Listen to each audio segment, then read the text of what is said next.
It is. Thank you so much. All All right. right. Good morning. I would like to call to order today the special meeting of the MARB West Haven Subcommittee. Oh,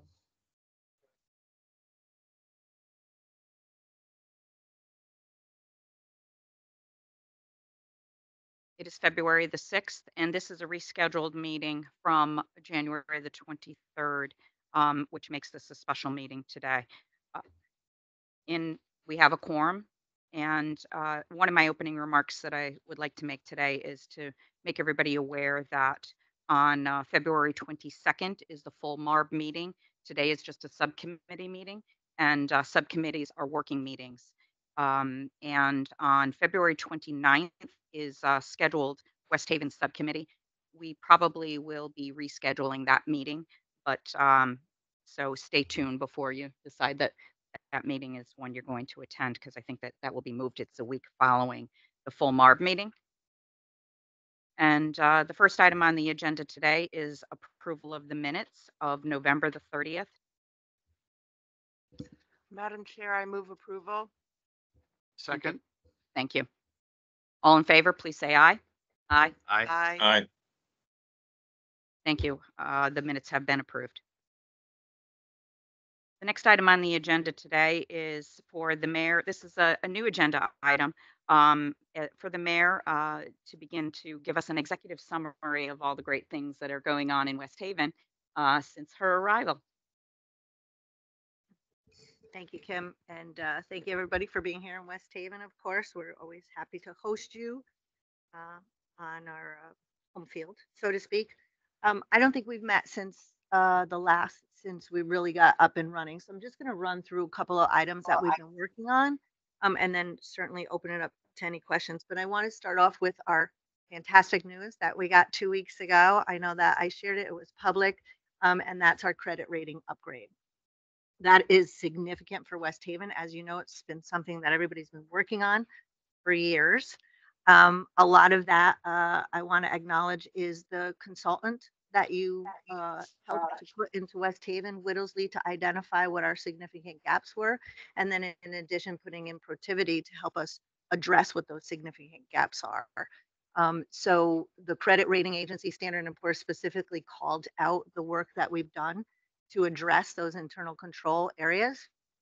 I want to make sure I thank David Taylor and Ricky Spryer for their work that started in the prior administration to get that ball rolling. Not only did they give us a credit rating upgrade, but they also designated us as a positive outlook, which was really fantastic to get as well. And I want to thank Ronnie Quagg for working hard with me on that. I think we told a good story of what we've done in the short time we've been here, what our plans are going forward, and they were impressed with. They were optimistic. So for those of you who are here, I know you all know this, but getting a credit rating upgrade is significant because it not only provides a less expensive way for us to borrow for our critical projects that we need, it saves us money, but it also tells investors that West Haven's back on, not completely back on track, but we're on our way, so that they look at us a little differently, and we know we need some to address our grant list. So that was great news, and I know that David's going to talk in more details. We were able to watch the live on the marketplace, the bids coming in, which is pretty cool. It was my first time doing that, and it was very exciting because we had exceeded the number of investors in West Haven than we had anticipated. So that was great news. Then I also want to talk a little bit about the positions, because I know that you all had talked about our vacancies prior to my arrival. We worked to find out exactly what was vacant and what wasn't vacant, and we identified 26 positions that were critical, that were vacant, that hadn't been recruited for in quite some time, and it could be for a multitude of reasons that they were left vacant. Maybe applicants were a little gun shy about coming here, which because there was going to be a changeover in administration. So those positions are significant for in our finance department, our grants department, our personnel department, our all across the board, public works, So what we did is we looked at all those job descriptions. We updated them to the best that we could, working with the union, and advertised them professionally in organizations that those positions might adhere to, right? So for finance director, we advertise in Government Finance Association. For personnel director, we're advertising in Sherma. And we're also advertising in Lavos and Intercity News to make sure we're recruiting a diverse workforce.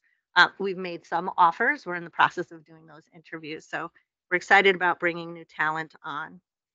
3 positions were new. One was the Economic Development Director, which the council approved. That was a new position. We know that we haven't had an Economic Development Director here in the city for about 10 years. So it's hard to do economic development. We don't have an Economic Development Director. We need somebody who really has not only the network, but can, talk the talk and really bring things to fruition. So we're excited. I've had 2 interviews for that position so far. A grants director that was upgraded because we know how important grants are, and there's so many grants that are available right now, and that funding is going to start to dry up soon. So we changed that to a grants director. I look at that as an investment rather than an expense. And then the payroll manager, which was identified by Whittlesley as a area of need. So we created a payroll position, which we have advertised for. So those are our positions. And then our boards and commissions, which are vital. That's an extension of the government work we do. We took a look at all of our boards and commissions that are required by charter or required by law, and looked to see what those vacancies were. And we had some people on there that were deceased, and that were those commissions hadn't met in a very long time. So we needed to put that out there and try to recruit new commission members as well. We also rejoined SCROG, South Central Regional Council of Governments, which is critical. There's so much funding that's available and so much regional work that we can do through SCROG. I was actually appointed the treasurer last week, which I guess is a good thing. I don't know. But they made me the treasurer, which is a good thing because you know where the funding is. But what SCROG is it's a government agency that receives federal and state funding so that the region can determine where to put those funds. So there's $52 million in transportation funding alone in SCROG that we haven't tapped into, that we will be tapping into. Let's see, what else do we do? Our building department, something we worked on. We had heard from investors and builders that working with West Haven can be difficult and cumbersome. So we did a revamp of our building department to set the stage for economic development. So that includes early hours for permitting, looking at our software for online permitting, putting a fire marshal in the building department, because right now, if you want a building permit, you have to go to our building department, drive to the fire department, drive back to the building department. So we may as well house our fire marshals in the building department. And then also eliminate having to stand in 2 lines for building and zoning. So those may not sound like big changes, but to our builders and our investors, it was a very, very welcoming change. Oh, and then also the debit machine that we had in the building. We didn't have a debit machine in the building department. There's a lot of cash changing hands. There's an ATM in the first floor, and we have all our departments send residents to the ATM. So we have a lot of cash flow. So not only are we putting debit machines in the building department, but we recognize that we need to put debit machines in all of our departments to cut down on cash flow. And I mentioned some of these things because I know in our last meeting, one of the MARB members said, we're telling you, right, what you need to do to change the way you do business, but what are you doing on your own to change the way you do business? We need to understand that you recognize the need and, can stand on your own 2 feet.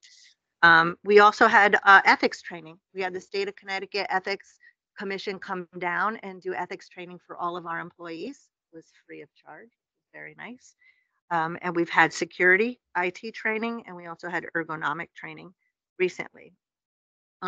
As far as communication and transparency for the public, we took all of our elected officials on a road show, and we had 10 different meetings in the 10 districts in West Haven.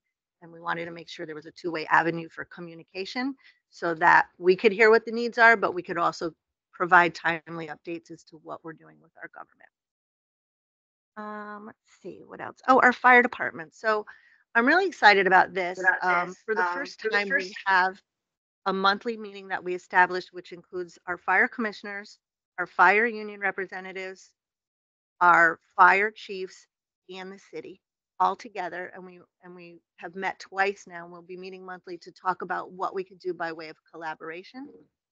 And to that end, the chiefs have already put together a one-pager of what's been done in recent years, and what we're going to be doing going forward. So I think that helps with, the conversation that we've had over the fire departments in the past, because I'm really proud of all of our employees, our fire departments, teachers who are here, because everybody is really rising to the occasion to make a difference. And I feel a little bit of a different culture change. So I'm going to pause. I know I talk fast, and see if there's any questions.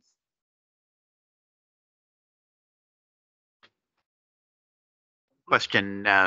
Thank you for that update. I think that's really helpful. You had mentioned boards and commissions. You didn't focus on the ethics commission. Is there any, have you done anything Yes. in that area to sort of reinvigorate the ethics commission? Yeah, so the ethics commission that began last year really did a great a new code of ethics, and an ethics disclosure form for all elected officials and all employees, and then sent that out to personnel to give to all new hires and to round up ethics forms for existing employees.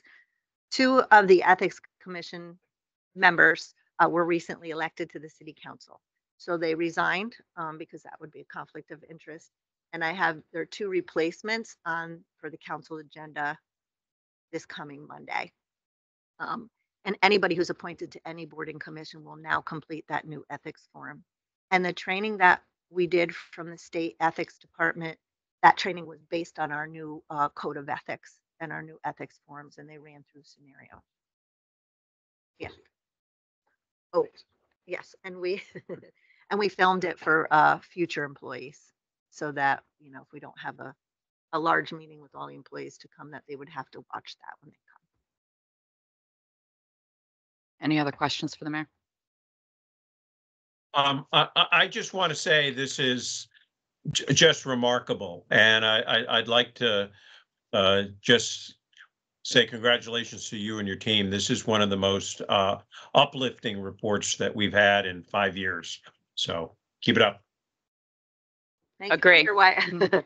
Totally agree. Yeah. Thank you.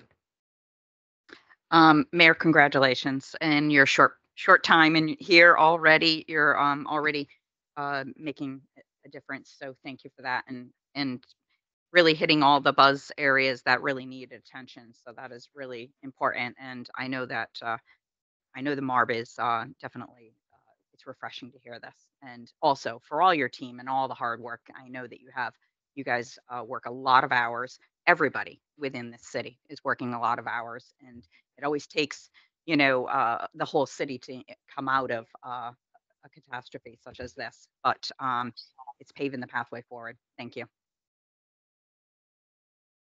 Yes. How Stephen? close are you on some of the hiring as far as the payroll and payables? I know that was something that we had identified as a very important issue, and I know that your work. I mean, it is a breath of fresh air listening to your report, and I was just kind of curious what you're doing in the short term before you hire somebody to close the gaps and to ensure the payroll and especially the payable situation that was Yeah. unacceptable. Yeah, we certainly had some major risks in payroll, and we're still working on some of those. We did a few interviews. I don't know that they were the right fit. So we have more interviews. The three of us are conducting this week for both payroll, senior accountant, and junior accountant. We also, after we created the new job descriptions, had to put it out to the union for a certain period of time as well. So it's a priority for us, and we're working on it. It reminds me though, on the economic development director position, I didn't mention that in the interim, we got a grant from SCROG that the economic development commissioner, who is retired from Hamden, is helping us until June. So in that area, we have a gap. And then in payroll, Protiviti has been instrumental in helping us with our payroll, but it's a priority for us. Thanks. I could chime in. Yes. In the meantime, we have implemented a number of mitigating measures with Ron's help. On the payroll, we have added review and approval steps prior to submitting the payroll, which take a while, but darn worth it. And I think we've got a much better product now because we're doing that. On the accounts payable, we've done the same thing. Every single invoice selected for payment is reviewed by Ron and myself. And if we don't understand or don't already know what this invoice in particular is for, we'll ask to see it and we'll review it individually. So, and then we sign off and actually have our signatures on a piece of paper saying it's okay to write these checks. So I think we've come a long way. I just want to add one other thing on payroll.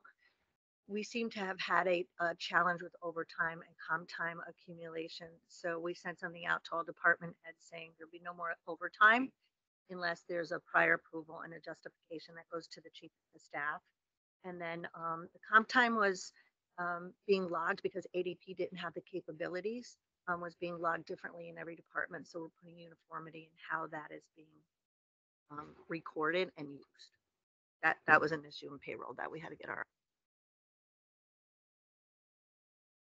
Great to hear. Great to hear.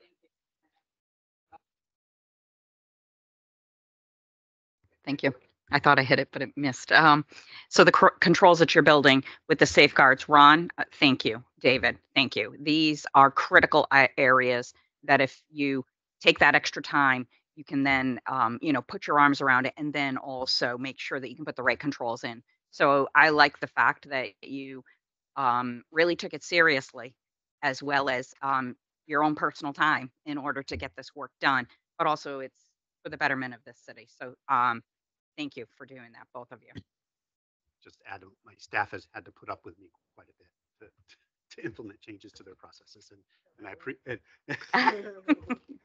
and I really appreciate it. Thanks. Any other questions on the report out? All right, thank you, Mayor. Great news. Next item on the agenda today is review and discussion. There is no action on this, but it is an opportunity for the Board of Ed to walk us through and give us a presentation on their FY25 budget.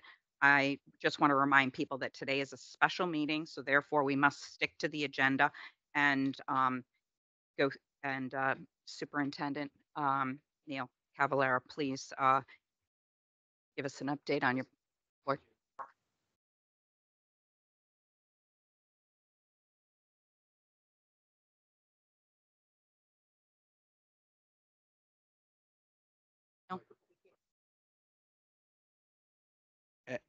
I'm disappointed that the MARB took no action and no one has gotten back to me regarding an opinion. It makes it difficult to plan a budget. Mrs. Kennison described this meeting as a working session. To me, it would have been the perfect time to have that discussion and iron out if there's a precedent here or never been a precedent that we could have worked that out. I hope you've all received our information, our opinions regarding the contract, which we believe is now in effect based on the law. Both our attorney, the board's attorney, and the union's attorney have concurred with that opinion. And again, I hear about, I believe, first of all, you guys have always been great to us. I don't think there's ever been anything we haven't come here that you haven't asked for, that you haven't said yes, but here are some things you need to do. So I appreciate all of the support that we've gotten over MARB.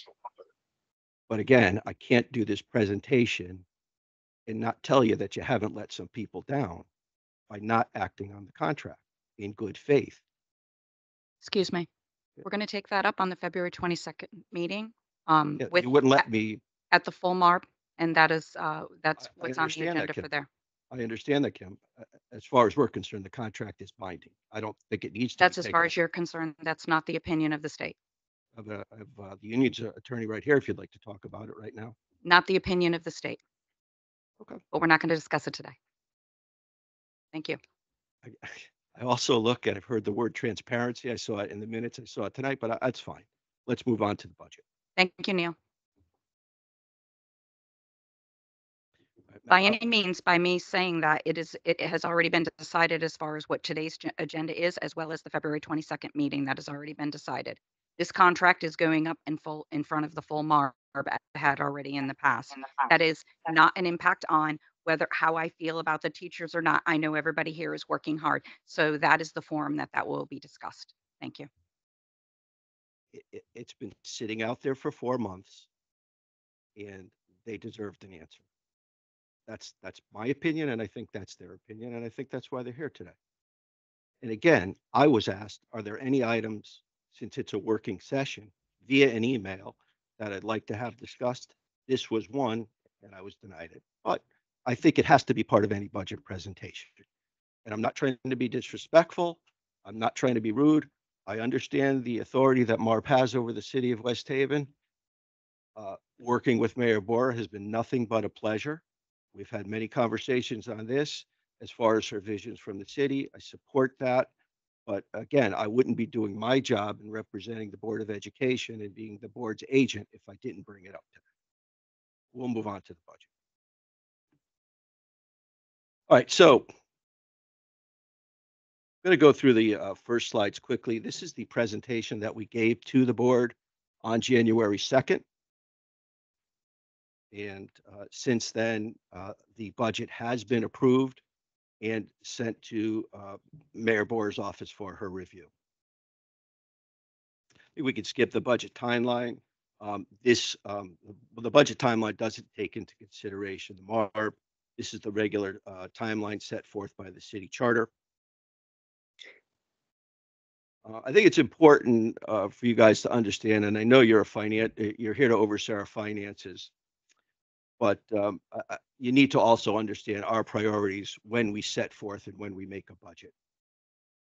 We want to provide, our goal is to provide the highest quality of instruction to all the students in a safe and secure environment.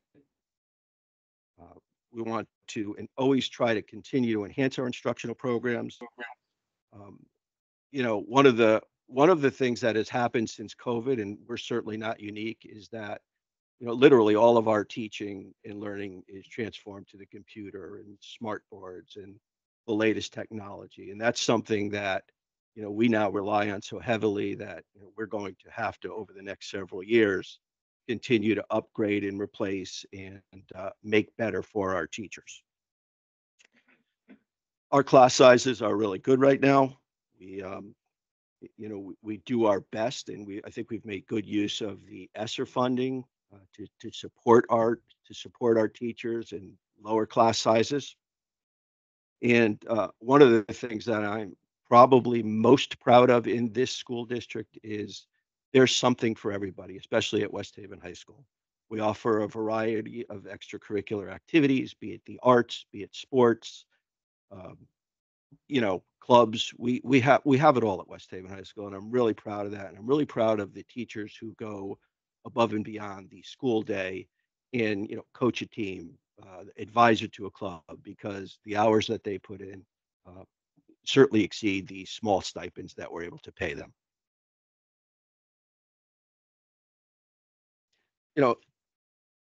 This is a big one to me. Attract and retain high quality instructors to meet the needs of a diverse population. That's a challenge in West Haven. However, I think you guys all know it's a challenge throughout the state of Connecticut.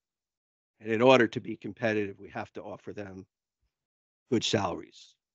I'm very concerned, especially in the last several weeks, we've lost some teachers, frankly, to higher paying jobs in other districts. It concerns me. It concerns me greatly.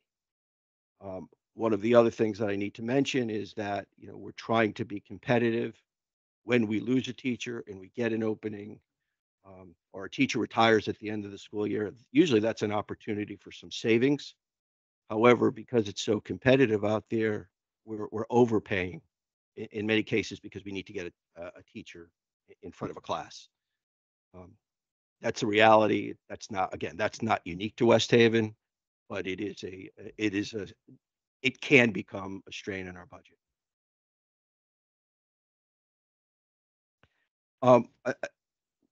Again, we've worked really closely with the city and improved our facilities over the years. For those of you that have been on MARB for a while, you've seen our beautiful state-of-the-art high school.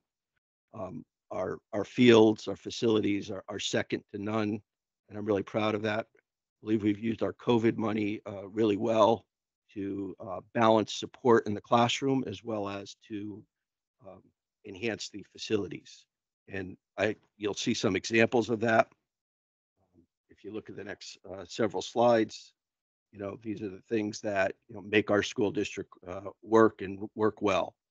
We're proud of the small group instruction in the elementary schools. We offer STEM programs at the high school. Again, I pointed out to you earlier the different extracurricular activities that we have. We're really proud of the nights that we have to try to get families involved and not only get them involved in the school district. We want them to come and have a good time, but also make it meaningful. A math night, a literacy night, ways and strategies that parents can help their children.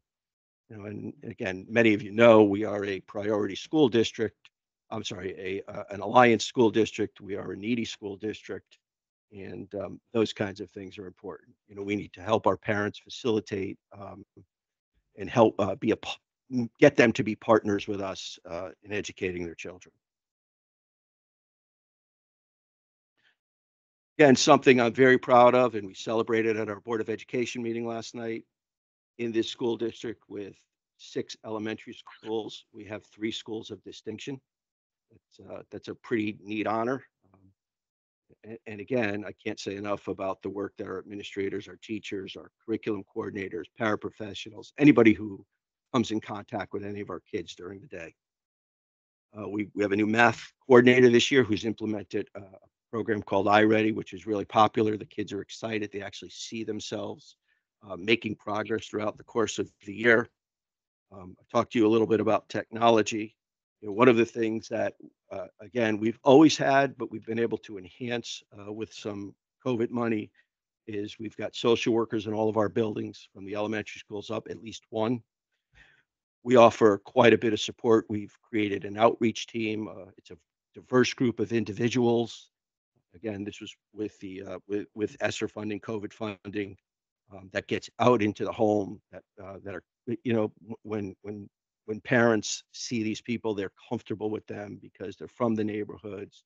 Again, they're very diverse. They're bilingual, and we've reached out to them, help get their kids to school. What is it that's keeping your child from coming to school? And work with the families, work with all of our families in need. And again, we are a needy school district. We also pride ourselves, again, we are, and I don't say this, we're certainly not the highest paid teachers, but we really do have the highest paid teachers, but we do our best to support them. That means giving them the right amount of professional development, making them feel comfortable, welcoming and giving all of our new teachers mentors. Big issue, big budget line item, over the course of the last 5 or 6 years. And, we're not going back is we have a brand new security team that watches all of our schools right now. We're not going back. We do use metal detectors, which have been welcomed not only by our staff, but believe it or not, our parents who come into the school during the day from Carrigan, which is our intermediate school, Bailey, our middle school, and at West Haven High School. We also have them for most of our sporting events and extracurricular activities because, again, in today's world, you can't be too safe. But people say you can't put a price on security. I can, and it's about $1 million a year. But it's something we have to do. We're also trying and doing our best to get parents involved, to get them to use our Power Schools so they can access their kids' records, their attendance. they can do so in real time. We're doing some training right now with our computer people. And again, if you look at the next slide, those are some examples of how we used our COVID money. We just built and we held our first board meeting last night. We have a lecture hall at West Haven High School, which is a perfect venue for a meeting like this, for example, named in memory of our former principal, Pamela Belmore Gardner.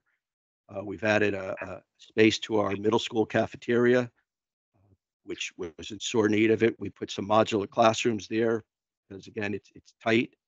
And through ARPA funding, we redid our football field. So again, those are things that have to be done, but didn't put an added stress to the city's bond rating or no long-term debt. Also, there's an example of McCrill Elementary School of how we enhanced the playground areas because we want the kids to, have a nice safe area to play and, be able to enjoy themselves. And we've done that at just about every one of our elementary schools. We've been able to use funds to do that. Again, I'm not going to, you see the next page, very similar types of activities. We'll go to again, which is why we're all here today, the total operational budget for the West Haven Board of Education, which is about $112 million. The highlighted part is the general operating budget, the request that we're making to the mayor and the city, and obviously to MARB, of about $91 million. So we've got another 20 or so million dollars that we receive in the form of grants. I need to point out to you that all of the grant money that we receive has to be pre-approved. It has to be monitored. It has to be targeted. The Alliance District, for example, there are 33 Alliance districts in the state of Connecticut. There are only certain things that you can use that money for. I couldn't use that, to clean the facilities, for example. Those have to be for teaching, for instruction.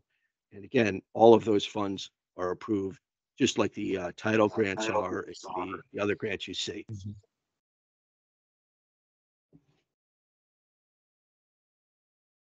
So yeah, the request, and from what I can tell, again, take into consideration, we are going to receive a pretty good amount increase in the Alliance grant, about $3 million. That aside, in the city's operating budget, we're asking for, which we believe is very reasonable and one of the lowest, from what I can see in the area, if not the state, a 2.2% increase over the current operating budget from the city. The next slide is, I'm sure, no surprise to any of you. The bulk of our budget, the bulk of any municipal budget, or I'm sorry, education budget, are salary and benefits, which take up about 76% of the budget. Tuition, that's special education tuition, is about 9%. I know there were some questions submitted ahead of time to the MARB. I have my special ed director here, Dr. Stefania Larry, here in case you want to talk about outplacements, the cost of, and there are some examples in my presentation, but if there's any specific questions regarding the outplacement of a child or what it costs to educate a special education child, she's here and she'll assist in answering those questions. The next page, which is really important for you to see and to understand that, and I qualify it by saying the Alliance grant has been good to us. COVID funds have been good to us. We've seen nice increases. What we haven't seen, and again, I didn't ask. If I don't need the money, I won't ask. That's been my record for the last 15 years that I've been in this job. But we've been flat funded by the city. And, we're no longer in a position where we can do this. We did ask for, again, what I consider to be a reasonable request. And basically what we're looking to do is subsidize, again, you've heard this in your communities you live in and all over the state. We're looking for the increase to subsidize what we're going to lose in the form of COVID funds. And the bulk of that are teaching positions. And you can see the next graph where, again, the funding, the ECS funding exceeds the local funding. However, this year, if we do get the increase, it'll get closer.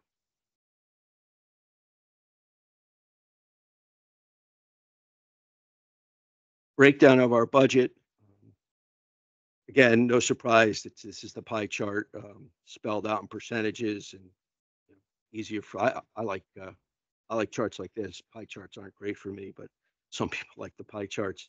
You can see where the money goes, and it's, again, that shouldn't be a surprise to any of you who've been around municipal budgets or Board of Education budgets for many years. The contractual increase, these are all the unions, correct, Matt?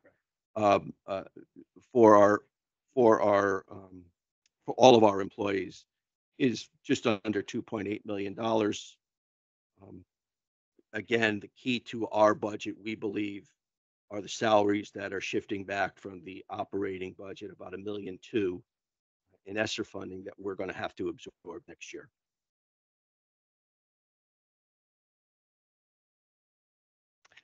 You can see on the next page where we stand with negotiated contracts, which, again, I think I've done a pretty good job of doing the best we can for our employees, yet understanding that the city has been, over the last several years in pretty tough financial straits. Frankly, I wish I could give them more. I wish I could give all our employees more, especially, we've got some great employees. In fact, he may have said this during the negotiations. He may have said it in the teachers. Floyd Dugas, the board's attorney, who represents about 30 unions throughout the state of Connecticut. 30 boards of eds throughout the state of Connecticut. Made the statement that he feels that the West Haven teachers are some of the most loyal in the state of Connecticut, and coming from someone like that with the experience he has and around the state, that means a lot to us.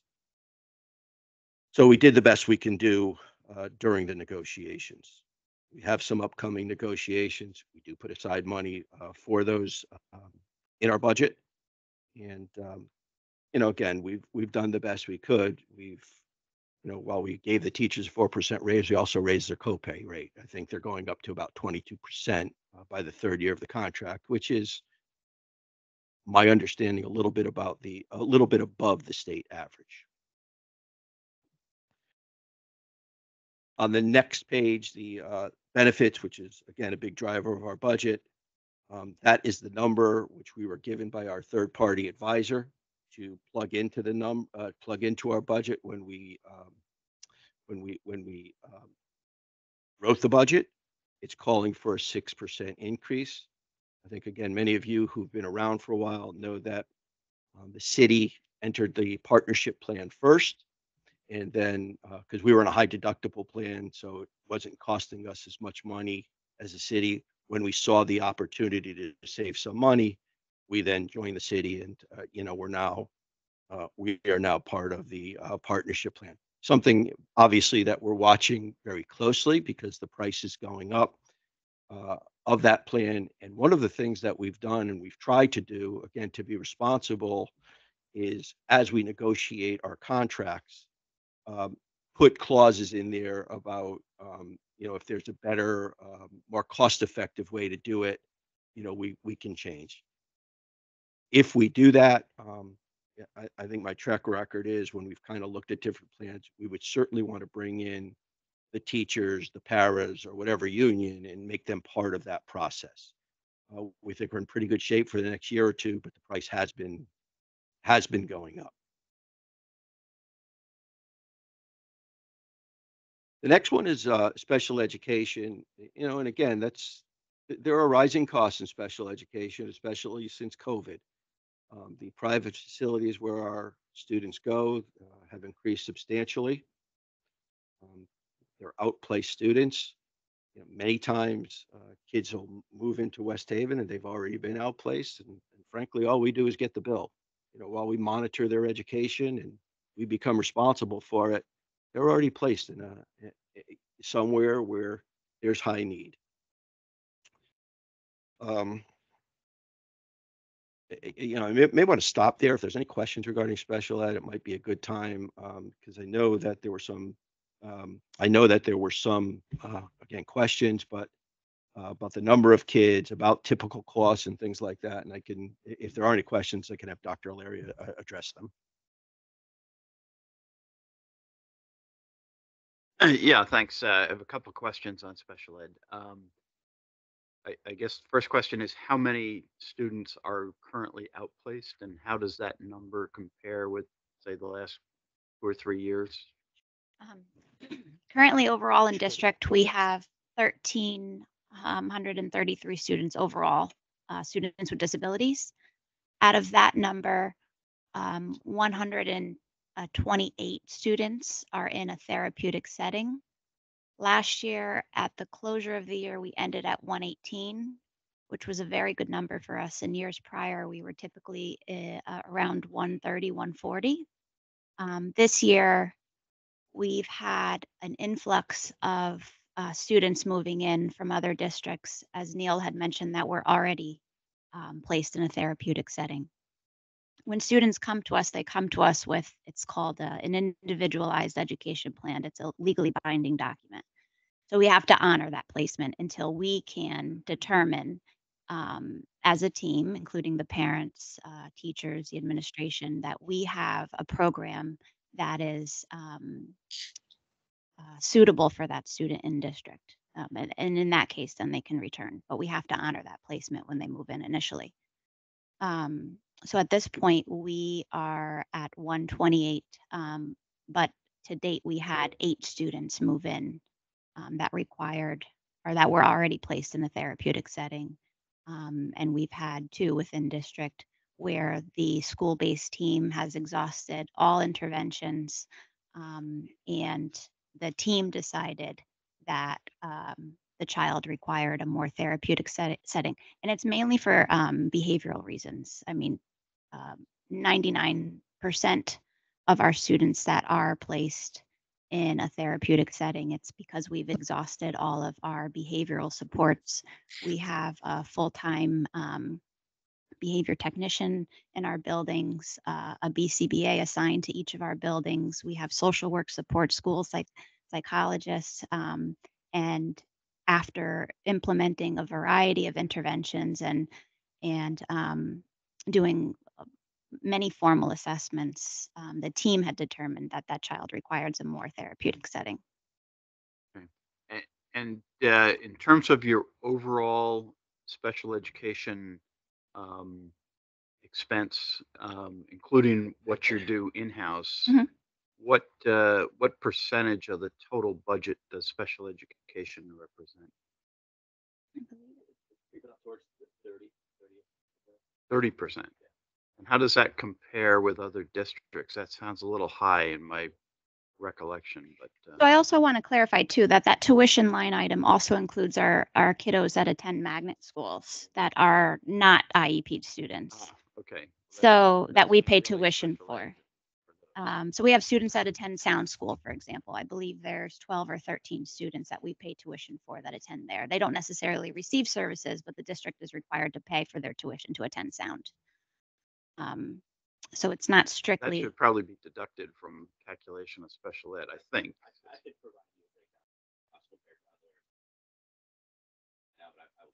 Okay, that would be helpful just to have as background information. Thanks. Unlike other districts, we are very fortunate in district to have a variety of programs so that we don't have to resort to an outplacement setting. Just one example, we partnered with ACES to house an in-district outplacement school located at McCrill, and that reduces the cost for both tuition and transportation. So we're always looking at creative ways to keep our kids in our neighborhood schools. I'm very fortunate that I grew up in this town and I went to my neighborhood school that was a stone's throw away from my house. So that is always our goal in our department for students who attend their neighborhood school. Great. Thank you. On that The same, next page too it's an example, but it's also an eye opener. If you look at what the actual cost for tuition and transportation is, This is just an example that we used in our presentation of a 7th grade student who attends ACES at Village, which is again an outside placement done through the PPT process. And they're here now till 22, correct? So, again, keep in mind that we are obligated to these students until they're 22 years of age. Excuse me, one question, Superintendent. Yep. And or Matt, on the breakdown of your budget where you had special education as $9 million as the overall cost, the percentage of that of your budget was 9.83%. Is that all inclusive or it is not? Right.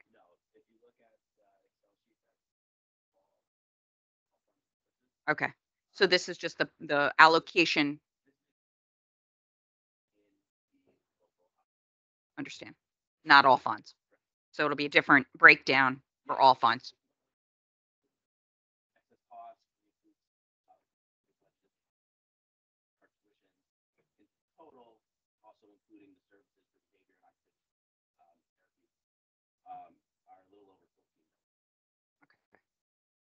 Thank you. That's helpful. Mr. Felsig. Yes, hi. Not sure who this question should be directed to. We got enough people here. We'll figure it out. I'm sure. Well, you're all teachers. Yeah. So one of the questions that I've had over the years, being on this board, is how do you monitor and how do you gauge where a student lives, not only for the special ed, but also for the for any student that's in West Haven? That's a really good question. Let me. How do you mitigate anybody from? We require every year all of our students to re-register. Re-register or register. We require that they, board policy, provide us with 2 proofs of current residency, which is very challenging, by the way, because there are a lot of renters in town, a lot of notarized documents. To monitor it is difficult. I think we do our best. We have our resource officers when there's a potential issue to go out and actually look at the house. Is there a bedroom set up? Is there, examples of students' clothing, toys set up in the yard, those kinds of things. What we do find, what we find are some people, frankly, do it for convenience, daycare purposes. The more common thing that happens, though, is kids are in school, parents separate, the family moves to another town, they lose their home, frankly, they get thrown out of their apartment. They try to keep their kids in West Haven. Is it wrong? It's absolutely wrong. However, it's the one continuity they have in their home. Now, when we catch kids who are deceiving us, we do our best. There's a procedure in place. We send them a letter. We say, after an investigation, and again, this is a pretty standard letter. We've determined that you're no longer a resident. That puts the burden on the family that we've told to leave to prove us otherwise, and they can go through an actual hearing. During that time, they stay put. That's the name of the law, stay put in the placement they're in. We go through the hearing with a hearing officer. It takes time for the hearing officer to issue a decision. That decision can be appealed to the State Board of Education. We get frustrated. We lose a lot of cases. We lose a lot, and I know my administrators get frustrated, and they, I don't want to say they give up, but it's like, why are we doing this? Again, go back to the State Department of Education, and I understand why they do it. It's against our policy. It's a burden on the taxpayers. I agree with that. But our experience is when a ruling comes down, they will err on the side of the child to stay where he or she is. be it finish the school year. There's always a compromise. However, we do have a process in place. We do have resource officers. Um, we do our best. We try to look at the registrations when they come in. If a piece of mail comes back, we'll send an officer out. But the odds are against us. We also found, by the way, one of the things that has happened, the year we came back from COVID in the was it the fall of 20, our schools opened. We opened on a modified schedule. New Haven stayed closed for most of the year for whatever reason. And again, I don't know the particulars, and I won't doubt why they stayed closed, but there were a lot. We had a pretty good influx of registration, especially at the high school level during that time. Now, a lot of those kids were magnet school students with West Haven addresses who chose not to attend the magnets anymore. But there was an opportunity to come to school every day, and I think people tried to take advantage of that. Thanks. The reason I asked the question, obviously, is because we have our job on the MARB is not to judge, but to be fiscal stewards. And as I look at your budget and the increases and the use of the COVID money, and as I go through the some of the line items, I just can't help to think that there's got to be maybe some way that you could mitigate that issue that we just discussed. And I'm sure you're working on it, and I'm sure there's a process that you have, but it would be certainly when you have I think it was the tuition per student was $15,000 or $16,000, not including That's all right. if I remember looking at the numbers. So it just seems to me if you can. Can I give you? Is Raphael here? Raphael Frank oversees our EL population, which also means she takes in new migrant students and whatnot. Give some numbers that you share with us on a regular basis. Okay, so as of February 2nd, we have 1,348 English learners or multilingual learners. Out of those 1,348, Out of about 6,000 students that come to school in West Haven, which is about 20%. Out of those 1,348, 220 are refugees. They registered in West Haven through the IRIS agency, which is the immigrant agency, and they lease apartments. IRIS leases apartments for them to move to West Haven, New Haven, Hampden, the areas around us. There are 43 different languages. The influx, we currently have 25 English learners. They are in the registration process. Constantly, there's an influx in town. The numbers have been going up and up. We're higher in numbers than the special ed population. I think you guys are 1,430 and we're at 1,448. So that is and they're big families. Every family that and they're challenging when they come in. They're obviously high need. Yeah, we have families of 4 or 5 children, 6 children. Like they're big families going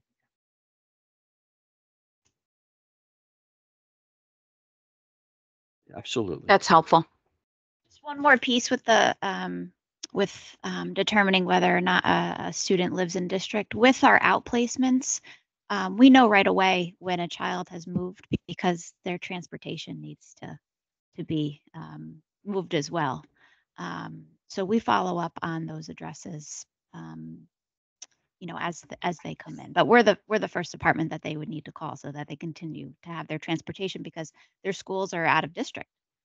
So the family, it would be a big burden on the family to drive them every day. So that's kind of how we would know automatically.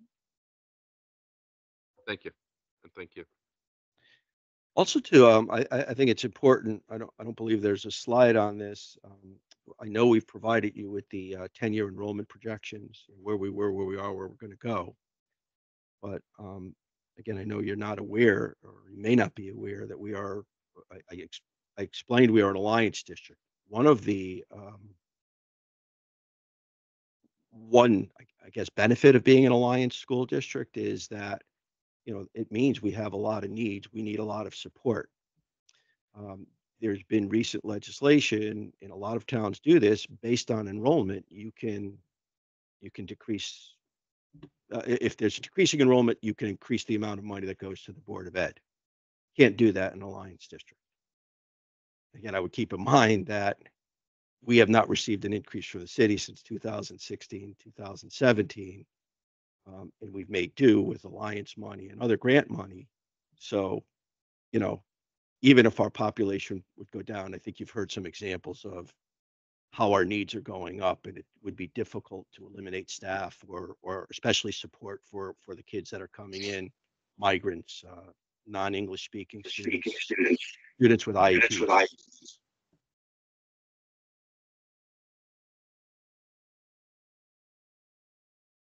You mentioned enrollment, and I don't know if you have a slide on any enrollment history and projections, but I think we do you have sent it. We sent it out, Matt. Yeah.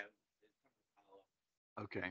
It did. Those materials that came as a follow-up as OPM staff had requested when we did our review. We didn't forward those to the board as of yet, but we plan to do that probably today before the next meeting anyway. So we'll gather any other additional questions that we might have for you. So I guess the question is enrollment going up, or is it flat, or is it going down? It's pretty constant over the next 10 years. It's going to go down, not substantially. The one area of concern that I do have, and I think it goes back to COVID and opening up and kids coming back from magnet schools. And you may have read New Haven is closing some schools because not as many are attending, or they're thinking of a plan of closing some schools, attending magnet schools. And we built our brand new high school for about 1,600 kids. That doesn't include the athletic facilities or places, some of the places where they can go to gyms. So I don't think we're quote unquote overcrowded yet. But we're up about 1,900 kids. Now it's going to decrease, but it's again, based on the enrollment, it's not going to decrease to that 1,600 number over the next several years. So we're tight there. But everywhere else, we're in pretty good shape. Yes, Susan. I have a follow-up question for enrollment. Given what you're experiencing with refugees coming in, did your enrollment projections take that experience into account? It's funny. Steph and I have just worked. It's a great question. Steph and I are just worked with, some of you may be familiar, Dr. Peter Prouda, who used to be at the State Department of Education, is kind of the guru in projection enrollments. We get a free projection every year from an organization that we're members of, but we felt two issues drove us saying, we better talk to Peter. It's a good time. One is the higher than anticipated enrollment at West Haven High School. The other is, and again, every district in the state of Connecticut, how is the new kindergarten entry age going to impact us? So we just got those results a couple of weeks ago, and we're in the process of reviewing them. But I would say again, at the high school level, it's higher than we thought. Everywhere else, it's kind of flat, but they're all going down just at a slower rate than we had anticipated. And one other question. My recollection is if a West Haven family becomes unhoused and goes to a shelter in another town, there's still West Haven's obligation to Absolutely. educate. So Absolutely. they then have to be transported from a shelter somewhere into West Haven for the kids to go to school. Is that correct? Oh, that's correct. Absolutely correct. Thank you. And it happens more often than you think. Yeah. And, again, I'm not as versed as Steph, but I mean, we've gone to Middletown, we've gone to, gone to London, yeah, pretty far out there. But again, the law, I understand the laws. They are the laws, but it's difficult for, in my opinion, for those students that to travel that far every day. But again, I think the overall driving factor is, if they just lost their home, let them come to a place they're familiar with. No, thank you. Sure. Just follow up. So you're saying that your the amount of pupils will be decreasing slightly. Yeah. is there, do you assume that there's, or is it a safe assumption that there's an inverse relationship between that and the amount of immigrant and um, refugee children? You know, I had a long conversation with Dr. Prada on that. I said, how do you predict a child who's born in Guatemala that they're going to be in West Haven? I mean, it's all statistics and, you know, based on history and whatnot, but it's certainly higher today than what you would have projected 5 or 6 years ago. So I think it was, again, and Steph worked very closely with him, and I spent some time with him. It was one of his more challenging enrollment projection studies, given those kinds of issues that come up.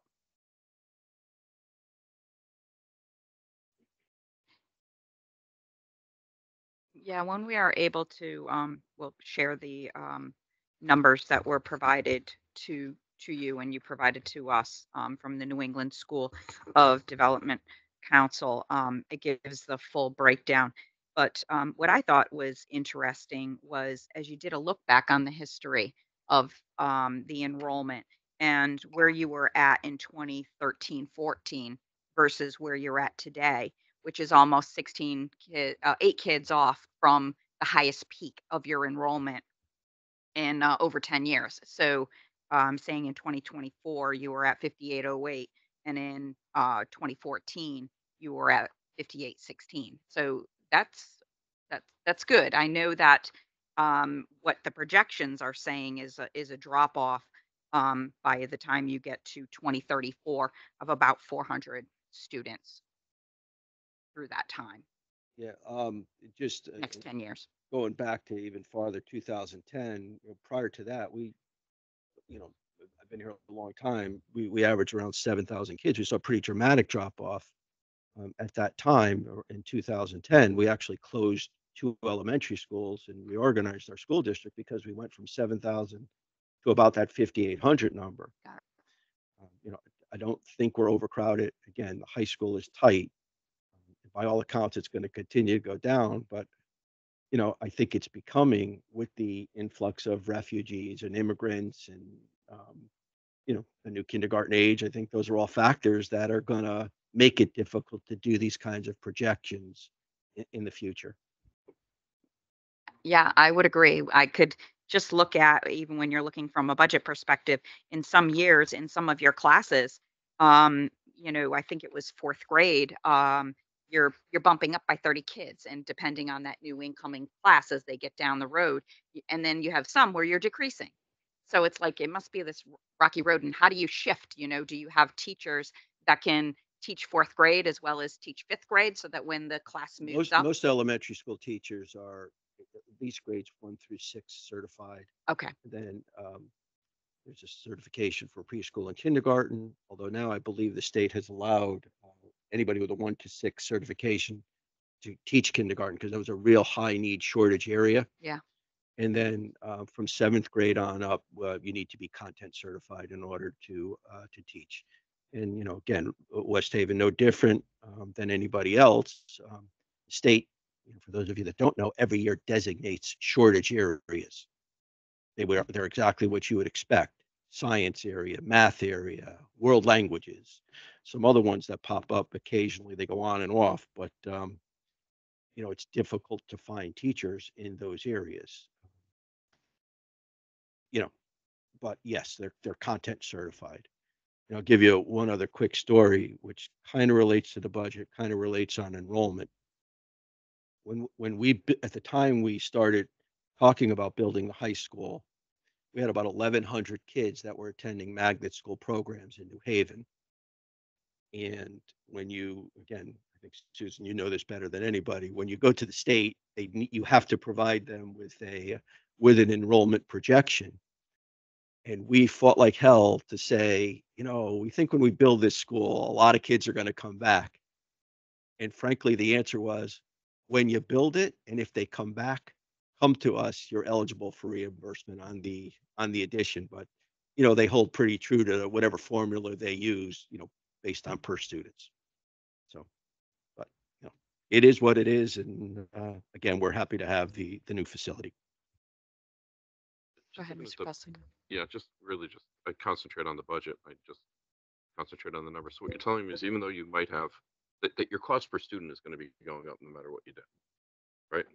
I mean, even if you lose students and you have a reduction in your student population because of immigration, because of refugees, and what'd you say? There's 48 languages being spoken, 43 languages being spoken, which and what's that?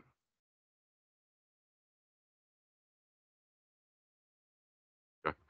So your cost per student's got to go up overall. So because when we look at the budget, If it's the not only enrollment this year, stays the it's budget, same, we look- absolutely. right? Yes. I Yeah, mean, 'cause absolutely. we always look 3 to 5 years, right? So as we look 3 to 5 years, you got to assume that. I mean, you may have even heard like some districts are looking at, what are they going to do with kindergarten? They're going to be less kids. Could you eliminate classes for a year maybe, but you're going to put those classes back and you're going to have to, figure out a way to educate even the preschoolers or whatnot. So, I, again, it's pretty consistent.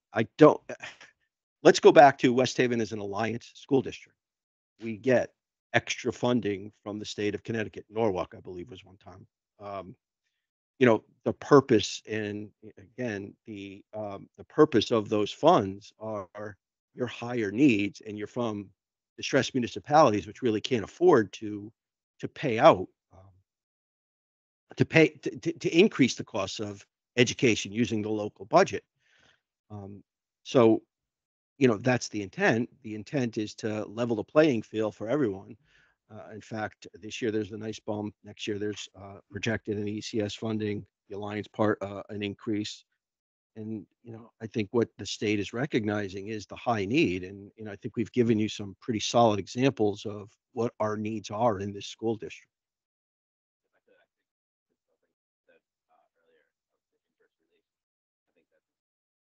As our tuition may begin to lessen, the pockets of students with higher needs continues to grow. So even though the overall is dropping, the neediness of this district is continuing. Yeah, student costs will as the high target high. Yeah. Go ahead. My days a few years ago in Norwalk, this was, I think, in 2018, there was a big influx of immigrant students to the Norwalk School District. And the ELL director explained that many of these students at that point, were coming later in their school years with Great point. limited, I think, there was a terminology, SLIFE or something like that. I don't remember what it all stands for, but essentially students arriving in many cases, middle school age or even high school age, but with interrupted education and not having anywhere near the amount of education they ought to for that age. And so it's not just a matter of teaching these students in a foreign language and getting them, speaking English. It's that you've got to work on some basic skills as well While you're teaching them English, while you're you're still teaching teaching. them English so it's definitely a challenge. I assume you're facing that issue here. Yeah.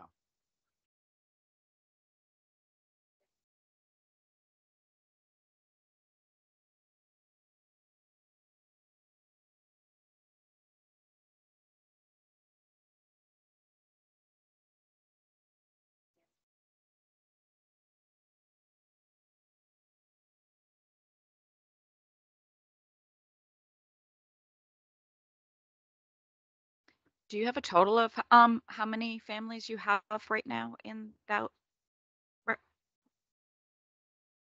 enrollment? Yeah.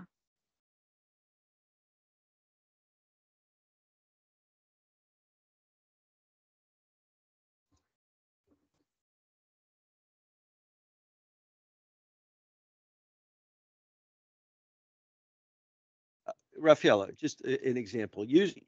Carrigan is about 850 students. Of that, I think that's the highest number of refugees. That's our 5th and 6th grade school.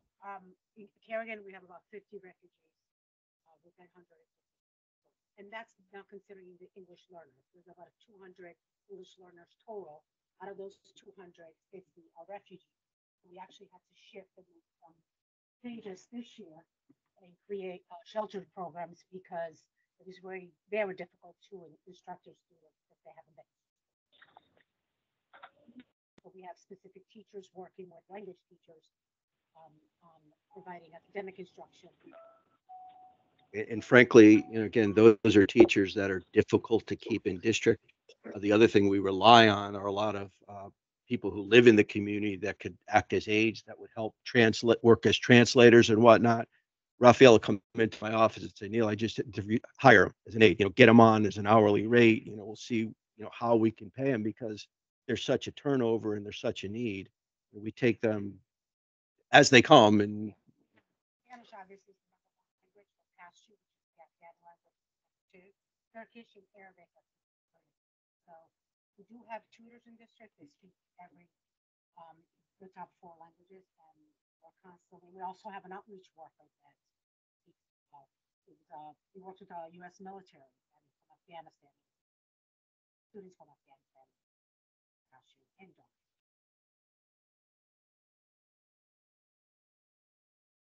Thank so you. I think that, we talk about the outreach workers. If you go to the last page, Matt, because I think the other items are small. There's the operation of plant. We're not really asking for much in the way of increases and whatnot. And some of the services, utilities and whatnot. I think, and again, we spent a lot of time. So if you look at this is really the nuts and bolts of our budget request this year. Keep in mind, we're an alliance district. The city can't cut us. We are expecting the grant to come from us, the alliance grant to come to us. All of our grants are approved and then audited.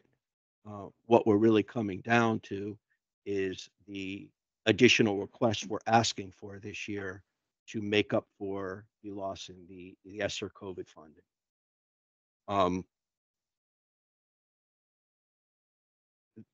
Also keep in mind that I know the subcommittee, I don't believe the full MARB has voted on the 5-year plan. In that 5-year plan, it calls for the city to increase our funding by about $1.5 million. Correct. The MARB did Full approve. MARB did. Yes, in December, they approved the budget for the 5-year plan for the city for the first time in a number of years So that's great. That's great news. So that's $1.5 million. with the 1.5, correct. Right. However, But I think your ask is 1.9. correct. It's one, but that's where I'm going. And we couldn't, Wanted to be clear. our feeling was that this is the money we're losing. It doesn't hurt to ask for it. You take a shot, right? Yeah, this is what we're going to lose. If we had to do without some of these things, I'd say what we could, but essential are the teachers, essential are the outreach team. Other than that, we can work, but those are the funds that we're going to lose. So again, I think, again, the way I look at it, what I'm looking for is everything set in stone. I'm looking for $400,000 to keep going the way we're going. And maybe that's too simplistic, but that's what we're doing. The other thing I want to point out is I think is important, and I've had a lot of conversations with our teachers union and several and our coordinators. If you look at the math and reading specialists, those are support positions in our elementary schools. Again, designed to help kids coming back after the pandemic. That's the biggest line item. We've already started to, and I think that's why we're in better shape than a lot of districts. As jobs opened up last year, we lost some of that support. The board, mine, the administration's position is the most important thing we need is a classroom teacher. So if we can't fill positions, unfortunately, we have to eliminate some of the specialists and people who help out, especially at the elementary schools. We've done that. We've lost about 10 positions. We're down to 11 positions. Our hope is to fill all of the classroom positions and keep all of those. Again, we did a really good job of getting all of our positions filled last year, but we did lose some because we needed to put teachers in a classroom. And, again, I made this clear and I don't want to have to be put in this position, but some of those jobs are going to go, even if we have the funding, if we can't put a teacher in a classroom.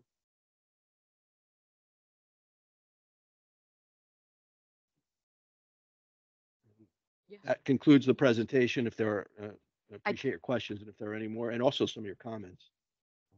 I do have one question, at least regarding last year's overall Board of Ed headcount for full-time positions, I guess, and part-time positions. When I looked at a comparison of last year's headcount compared to this year's headcount, um, last year's budget had 856 employees, and this year has 887 employees. I'm assuming that that is including all positions that were covered. This is on your all funds budget. So that's all funds, correct? Thank you. Okay. And so one of the largest areas of uptick would be in the teacher's aid area where it went from 132 to 177 for a total increase of 45. And okay, I just wanted to put it in perspective. Thank you.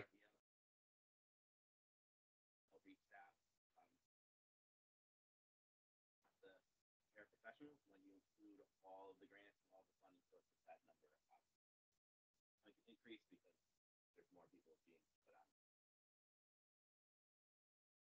Understand. The other large area that increased was the teachers themselves, which is 424 for last year, increased to 443 for a grand total of additional 19. Yep. Currently off the COVID relief funds, they're expiring, so that's part of the 1.2 million that we discussed. Other funding sources that we know.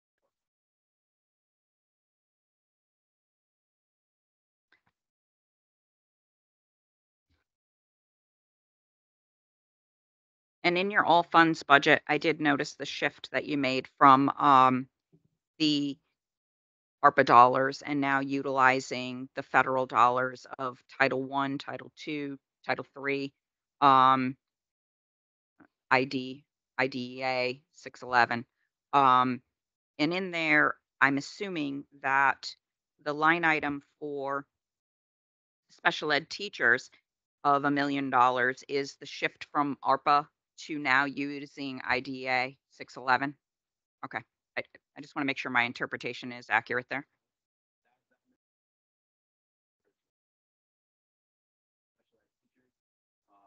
That are allowable on the grant when the application.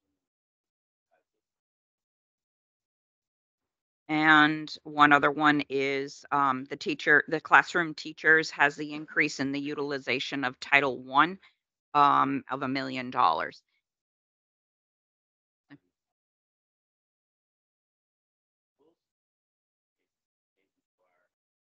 what's called a comparability analysis, making sure that we are providing the same level of support to our Title I schools as well as our non-Title I schools. And based on that comparability outcome, that's who we're allowed. And one last item is the balance of the Alliance grant including a $3 million increase from the prior year for a total of $7.1 million this year.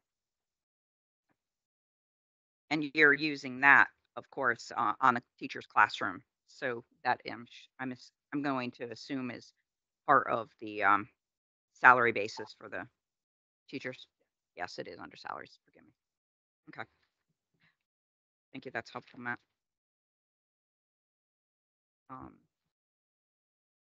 ahead. Lines on the all funds budget, you've got the 2% ECS program. Is this the first year you're including that? Yes.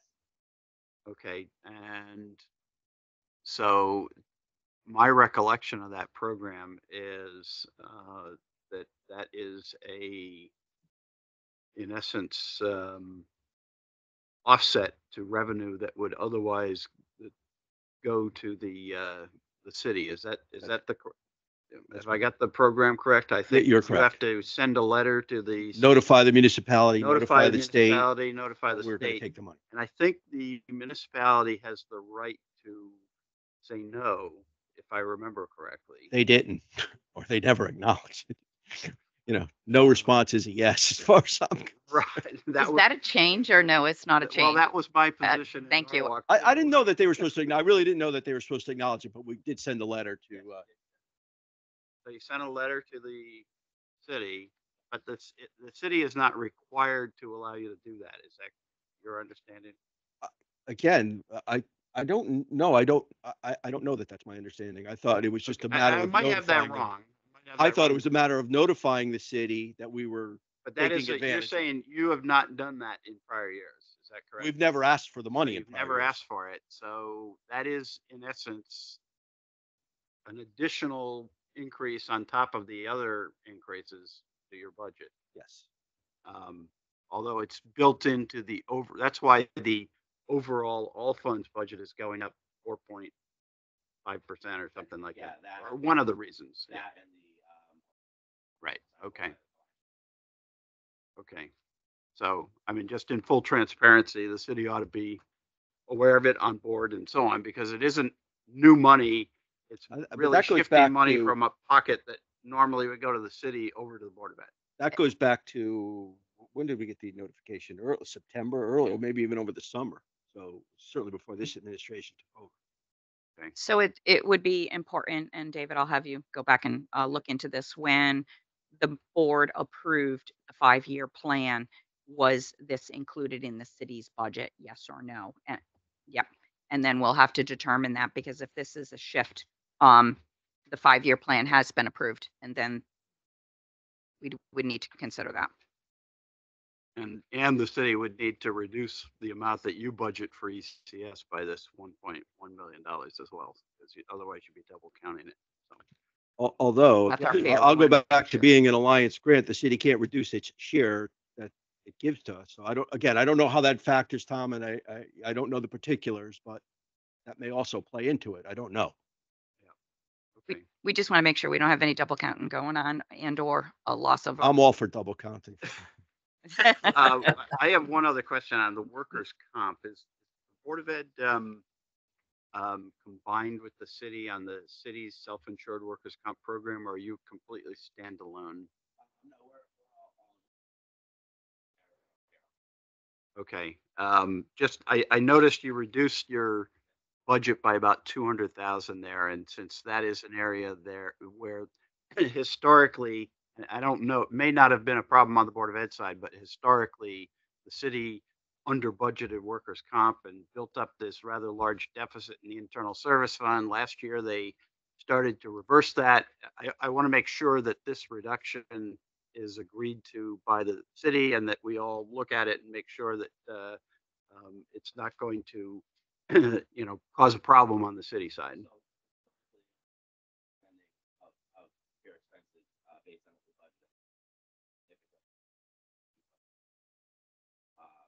Our expenses haven't exceeded $560,000 in that line item for the past 5 to 7 years. So we feel as though expense-wise, dropping that amount of money for any vehicle issues. Yeah, I guess my question would be, does it cover run out? Because there is a long tail on workers' comp claims, as you know.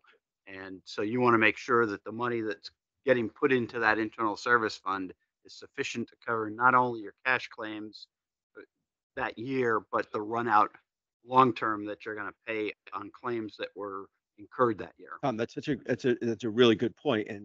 And I think that's where being in the state partner plan has helped us out a lot, because it's so much easier to budget rather than being self-insured, because I think that's similar, where we'd run into the same issues where we'd keep getting claims and you couldn't close your books. And then before you know it, you overexpend your health count. Right.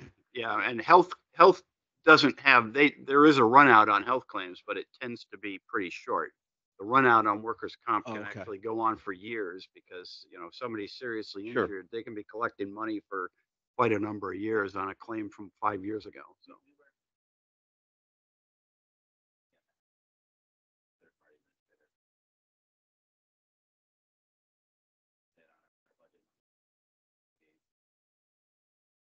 Okay, good. I think from Board of Ed perspective, that's Okay. As far as the internal service fund goes, there is a deficit there, and it's a substantial deficit over years, and that has not been funded. So I don't think we've done the homework to make sure, is it the cities or is it the Board of Eds? And The analysis does split it between BOE and city, but that doesn't mean I don't have to go look at it now. thank you. And at the end of the day, if we think about it, where are they going to pay the increase? They're going to come ask me for it. So Well, they just reduced their budget. Right. Mhm. Any other questions and other things you want to bring to our attention, Superintendent? Thank you for your time. And again, I think this was very productive. I think we were able to hopefully clarify a lot of where our expenses go and why they go there. And on the surface, I get, yeah, if enrollment drops, why don't you cut? I'm glad we were able to show that our needs are, not glad our needs are going up, but that's why we need the services that we currently have. I think that's important. The mayor has a question. First of all, Neil, I want to thank you for the presentation. I learned, I was on the Board of Education for 4 years while Neil was the superintendent, and always been responsible budget, but I always learn more when I hear you speak. Just two things. One, I wanted to let the MARB members know that Neil and I have been meeting weekly to talk about how we can collaborate as well. For example, with the payroll manager that we talked about before. Yeah, really. What programs do we have that we could,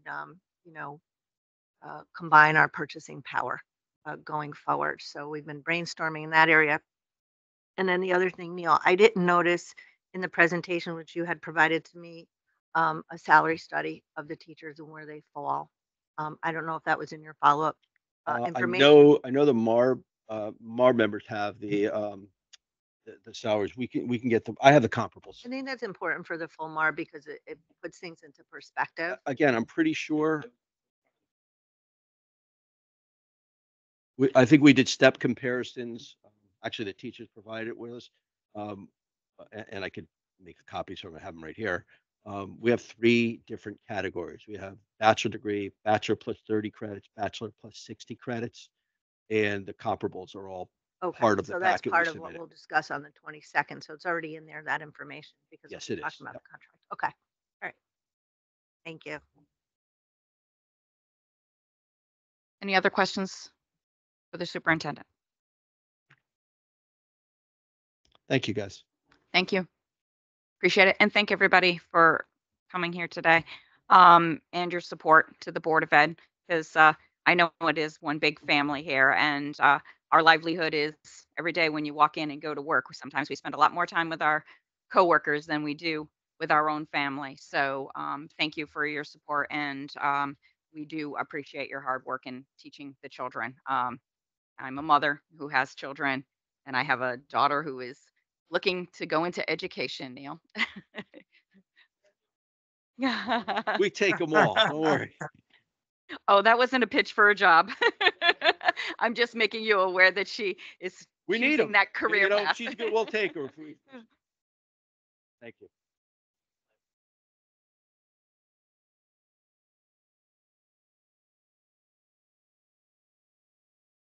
Are you all set? Bob, you can see everything, right? I can see everything, yes. Okay, thank you.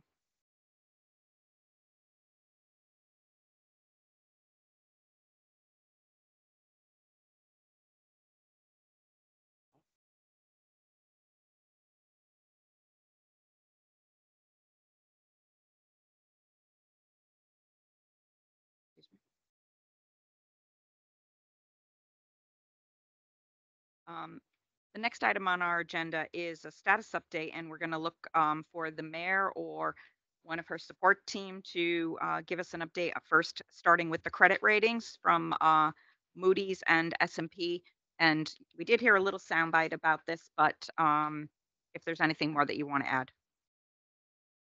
Thank you. And I'm going to turn it over to David because he gets in the weeds and he can answer your questions about how the investment worked. But before I do, I just want to acknowledge Brian, who's sitting up here with us. He's our new council member liaison to the MARB.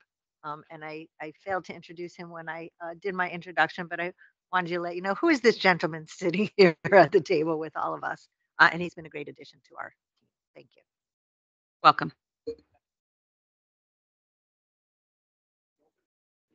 Yes. Good morning, everyone.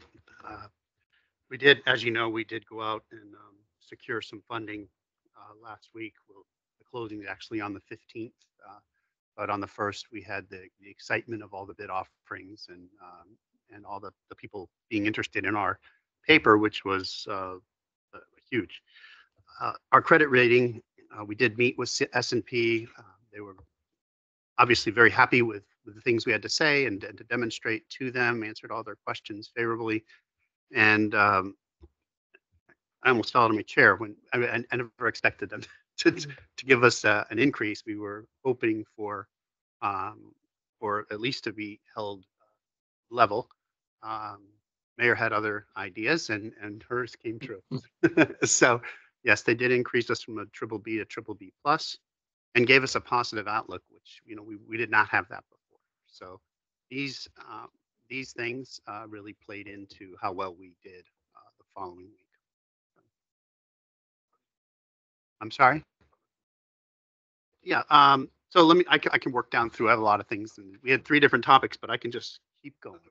That's okay. Any questions on the credit? I know I've supplied a lot of documents to OPM.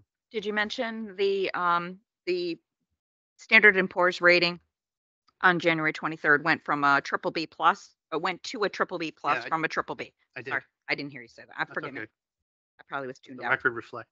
Thank you. So all this good news, then we always shop to see if we can get some insurance on the bonds. And last time we went to market, which was in 2021, insurance was prohibitive so far as the cost. They wanted 100 basis points.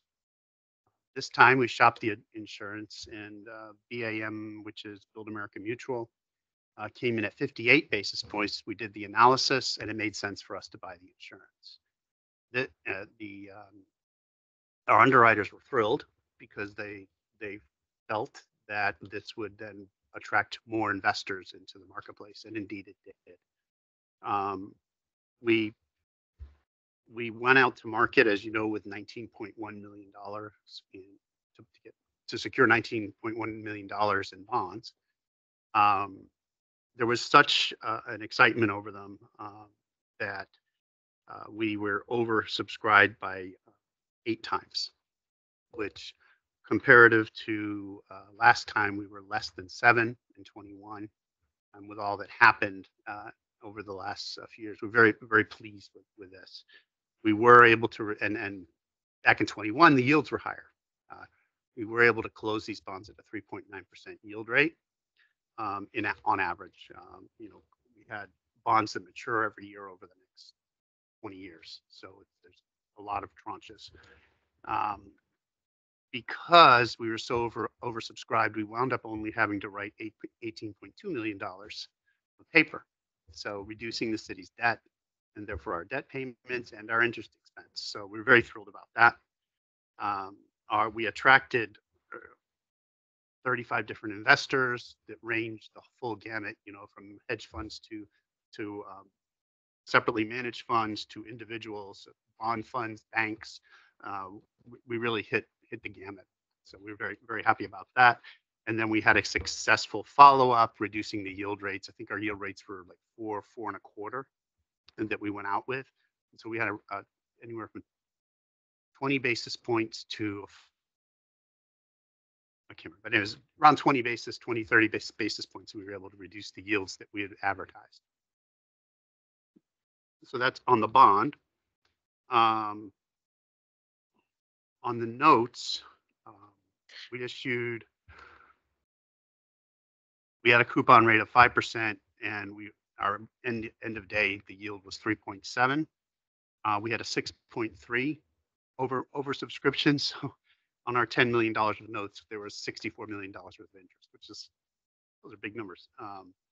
So it wasn't a huge reduction in what we were expecting, because we did float the whole note. But we are going to save a little bit of money over debt service over the year on that. So very, very happy about that. Very good results. And so that's what happened on the bonds. Thank you. That's fantastic news, especially to hear the attraction that the city has received. That's it. We're all just thrilled. We're besides ourselves. And high fives all around. All right, any questions? Then we'll move on to the ARPA fund.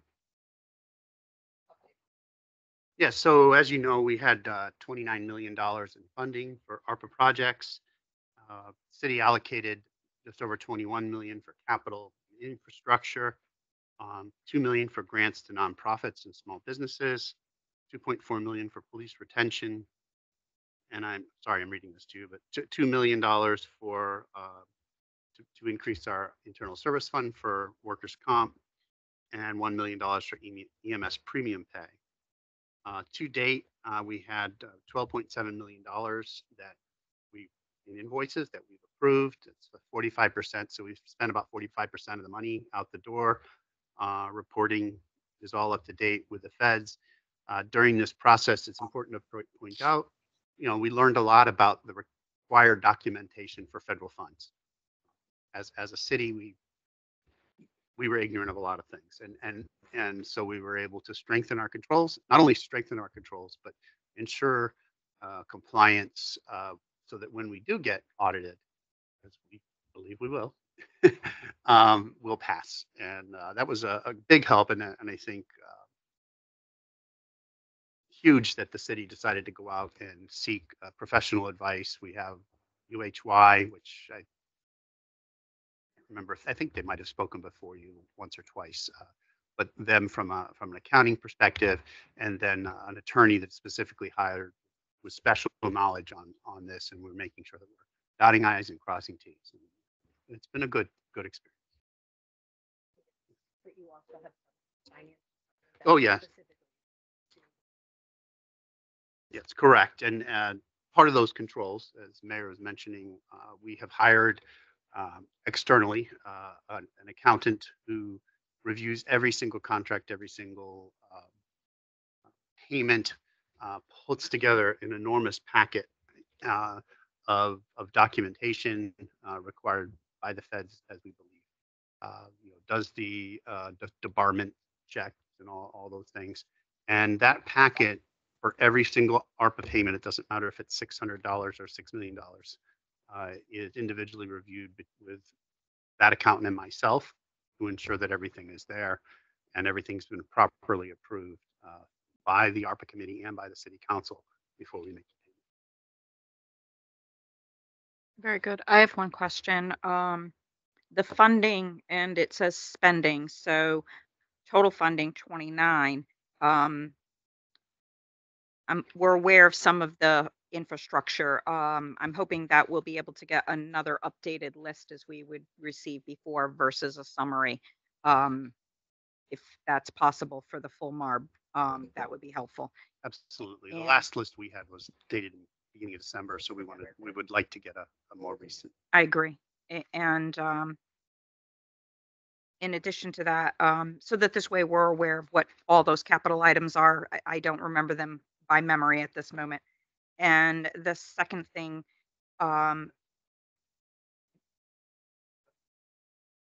There's really no change to the list that's on the left side of that paper you're looking at. mhm. So it's not a lot of surprises.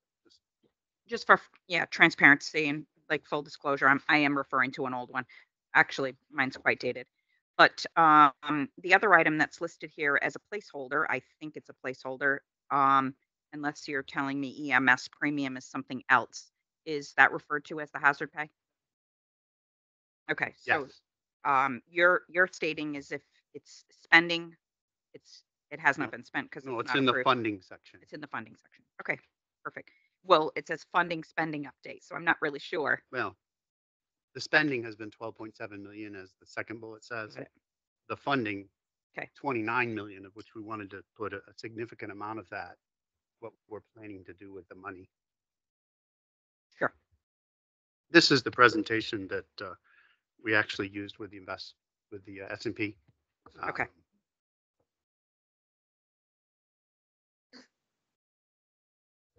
Yep.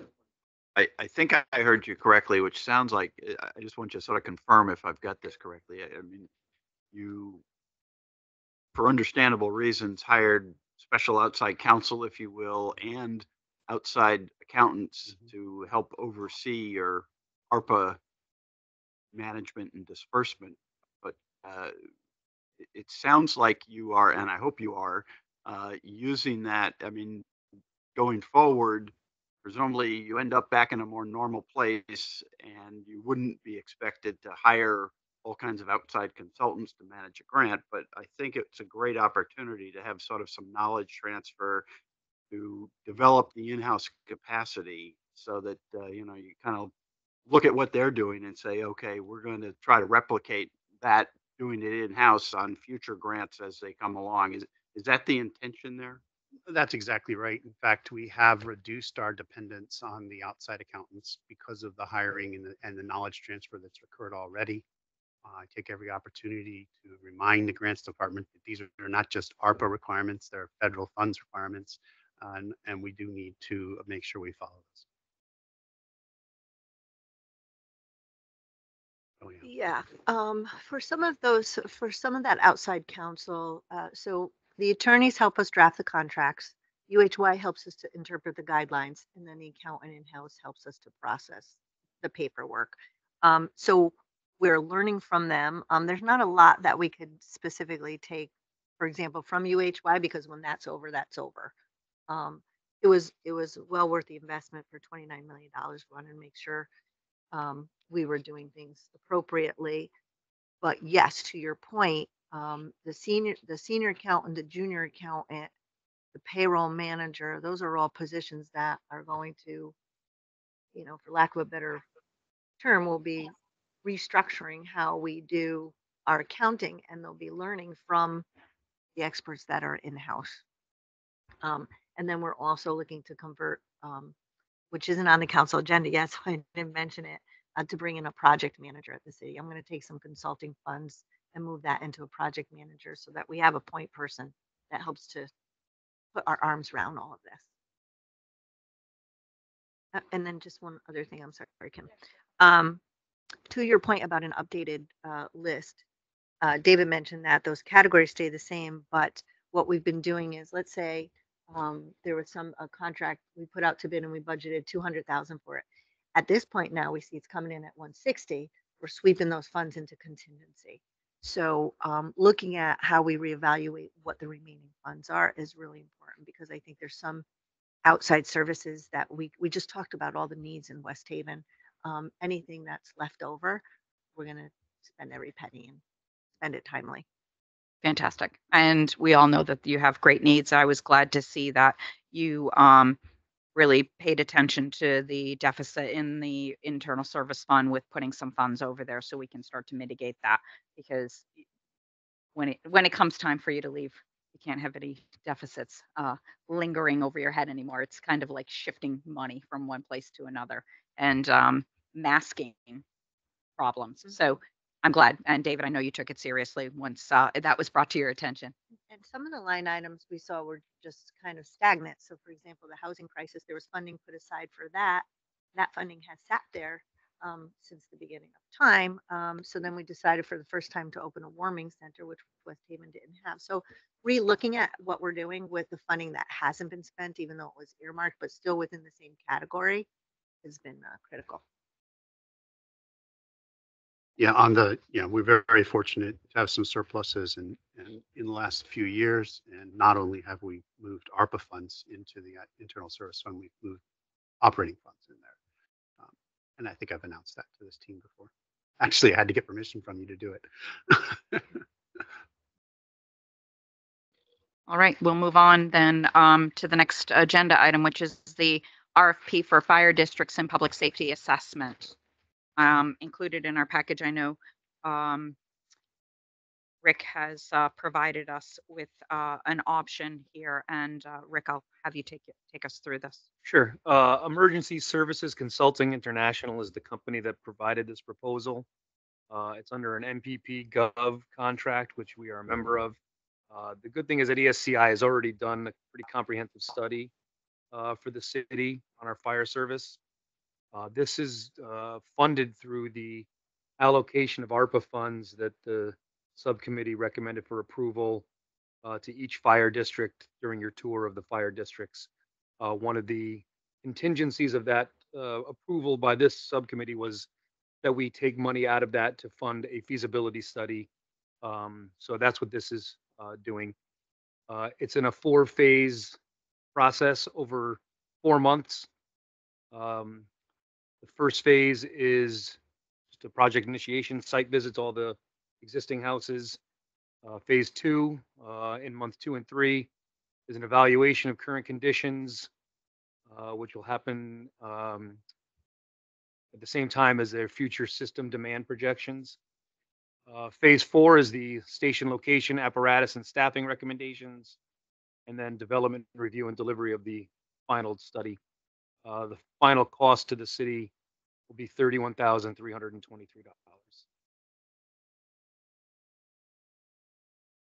My first question, and these are big categories, and in what the quote is describing, are you describing to this committee that the future system demand projects is the master plan that we're asking for versus just a feasibility?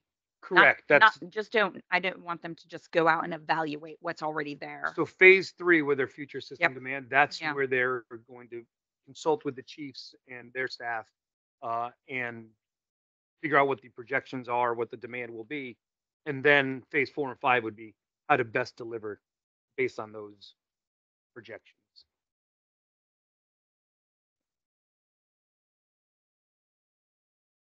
Is it also to take a look at not just what A we clean have? slate. Yes, No, that's so the object that's what is we were looking for. they want to look at where the locations are because they Understand. want to make sure they might be in the absolute perfect location. Sure. But the final study will be, if West Haven did not have a fire department right now, what would be the best way to implement a new fire department? And that was also coming off of the request to look at Allentown as building a new Correct. Firehouse. Right. But rather than looking at each one separate, and I know they are separate, Mhm. we really want to look at West Haven as a whole and take this clean Sure. slate to take a look at. Now, the clean slate is a great tool for us to have. It's 4 months down the road after it's approved by the MARB. But in the meantime, there are glaring deficiencies in all of our stations now that we're trying to address, and that this money is going to have to hold us over. Should there, I mean, like I said, they might look at this and say West Shore fire departments are in the exact right location, exact area location. So in the meantime, we need to start mitigating some of the problems that you guys have all seen in the firehouses too. Kim? Yes, Bob. Oh, thank you very much. Do I understand you saying that you'd like to see improvements to the different fire districts within the next 4 months while the study is going on? Well, I think what we spoke about was at the subcommittee meeting when we had the tour of the buildings, and that there are immediate needs at each location. Allentown needs an annex to their garage. West Shore needs to mitigate the flooding issues in one of their houses and address the unisex locker rooms and showering facilities that currently Right. exist. Right. So yes, we would Yeah. like to make these improvements because they are immediate needs, but Well, also knowing that we may have to, down the road, there might be a different opportunity. Yeah, I mean, I'm just going to weigh in. I don't know that we're planning on discussing this at this point, but I think it's probably a good idea to say, to see the whole picture. And secondly, there's nothing preventing, West Shore or another district from spending money to fix it. What's really at issue is whether, as I understand it, West Haven would be entitled to use the entire ARPA money you're talking about for Allentown. And what's put before us is that there are needs, and I'm not questioning that, in other districts, that money that could go to West Haven is going to the other districts. And I think that merits a conversation. There may be differing views on that, but the issue isn't the need. The issue is who pays for it. And there's nothing preventing the other districts from taking care of that tomorrow. But I think that, these things have been going for a bit. And I think to see the whole thing would be prudent, given the 5-year history here of the fire districts. And I'm pleased to hear that there's starting to be some cooperation, but that hasn't always been the case. So that's just for me, and we'll take that up at an appropriate time. Right. I think the only issue with the West Shore and Center doing these upgrades now is funding and the reluctance to raise the mill rate on the residents that they serve when the city can provide them with federally funded. We can talk about it. There's efficiencies and stuff like that, but I just want to put a marker down that essentially it's West Haven money going to these other districts. And I think we ought to see whether that's appropriate given where West Haven is. All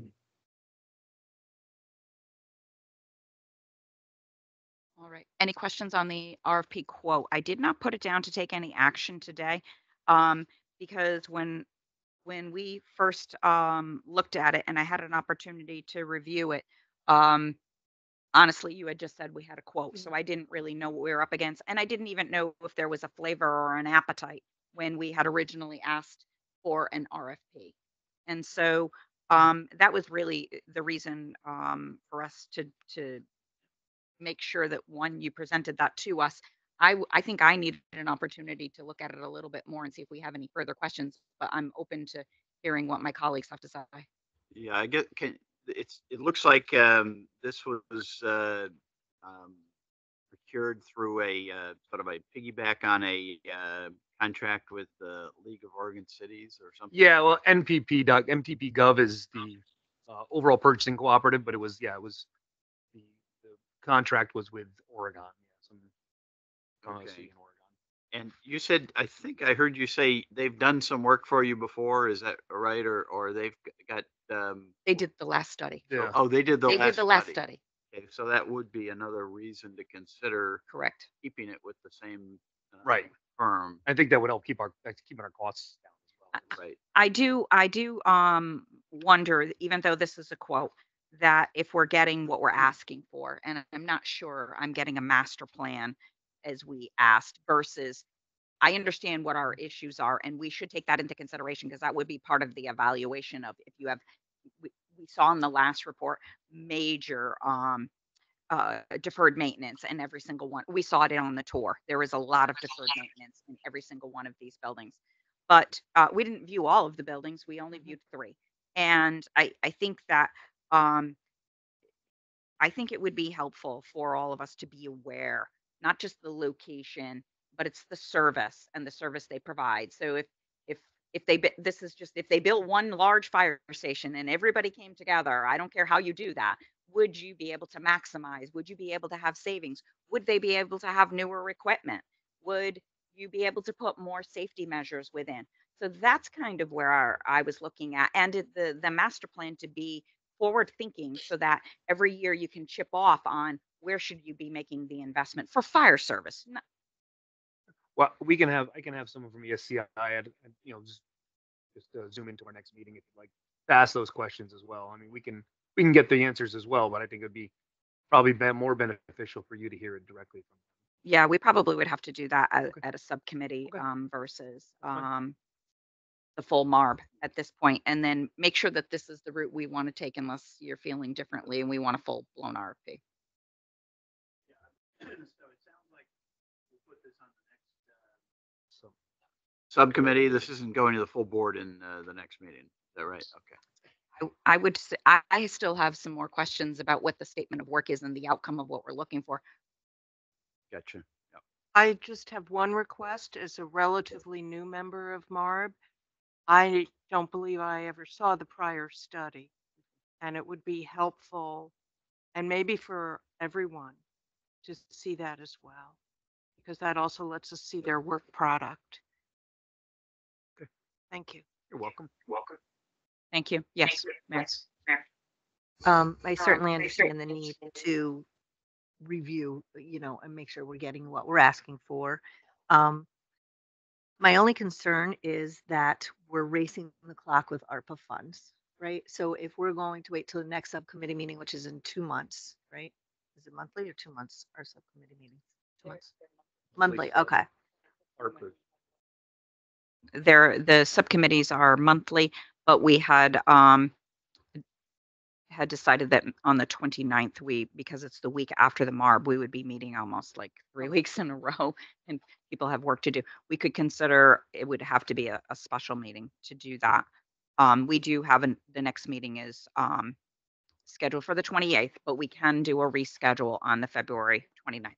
But we can talk about that. Okay, because then we'll need to go to council, and then if we need to approve the contract, possibly tweak the contract, go to council, get the results of this work in order to determine what we're doing with the ARPA funds that have been earmarked for the fire station for the immediate needs, we're going to be bumping up against our timeframe. So I just want everybody to be cognizant of that, because, and I know it'll be talked about at the full MARB meeting, but there are, flooding issues, health issues. We have to address them somehow. And I know it'll be talked about at the full MARB meeting, but just want to remind everybody of our time constraint. Kim?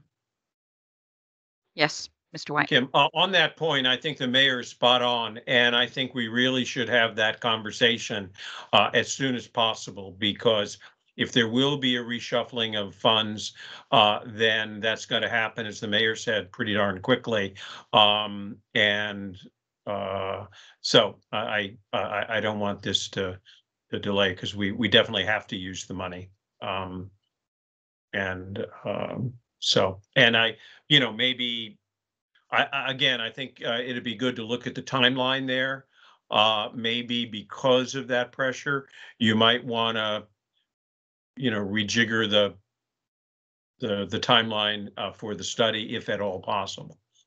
And maybe even start working on and again, this is up to the team there, to start thinking about what would you do if you did not fund the other 2 districts. And again, sort of a plan A, plan B. And again, I in no way, shape, or form disagree that there are needs that have been identified at the other districts. The question is how they're to be paid for. Understand, and not everybody has the same opinion. So I think that's right. you We want ought to take talk that about into consideration. Yep.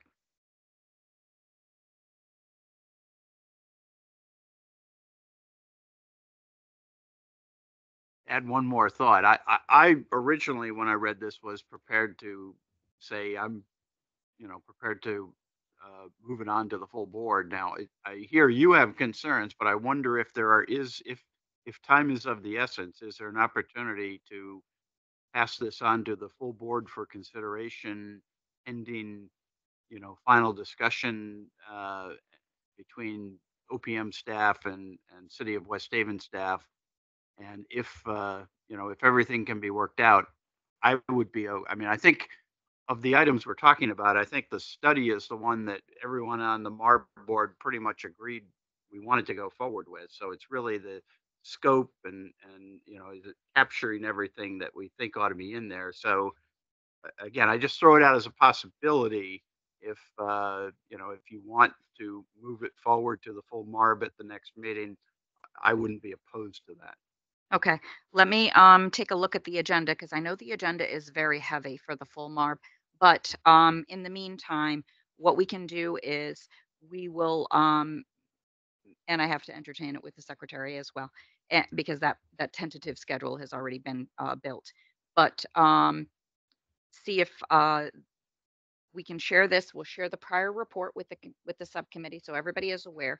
And if we do decide to move forward, we'll make sure that everybody has that information and any concerns. We could always, with that RFP, request that they make a change. It might mean it's more funding, but if it doesn't cover everything, maybe in the meantime, you could ask them to take that into consideration for an additional quote.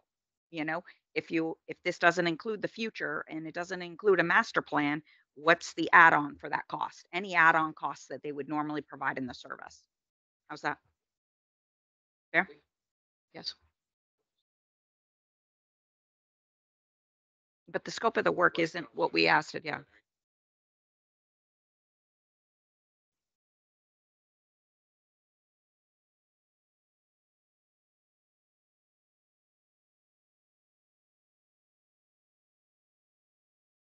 Their scope of work does say that it may include relocating existing fire locations, identifying potential locations, and it may include staffing and a phased approach with triggers as appropriate. So I think they are looking forward but we'll confirm.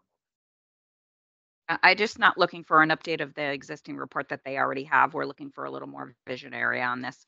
And in the meantime, I mentioned to you that there is another fire service who is a competitor of them, and we did not get a quote from them to do this work as well, just to see if there was a difference. But there is a report out there of some of the local work that they have done also from a Give me that master again, plan. I'm sorry. The company is CGS, but I'm going to share with the group, and I can share it with you. It has to be public of a municipality that they have already done, and then this way I think we can get some feedback. Okay.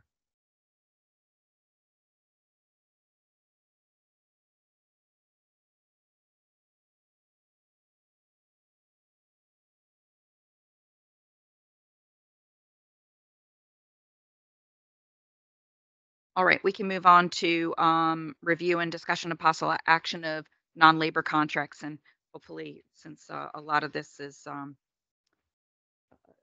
not RFPs, we can move right through those. This should be quick. Thank you. So the first one is a replacement of a 2004 Ford Ranger pickup, license plate 11WN, which you can see in the back parking lot as you walk out. That is no longer in use.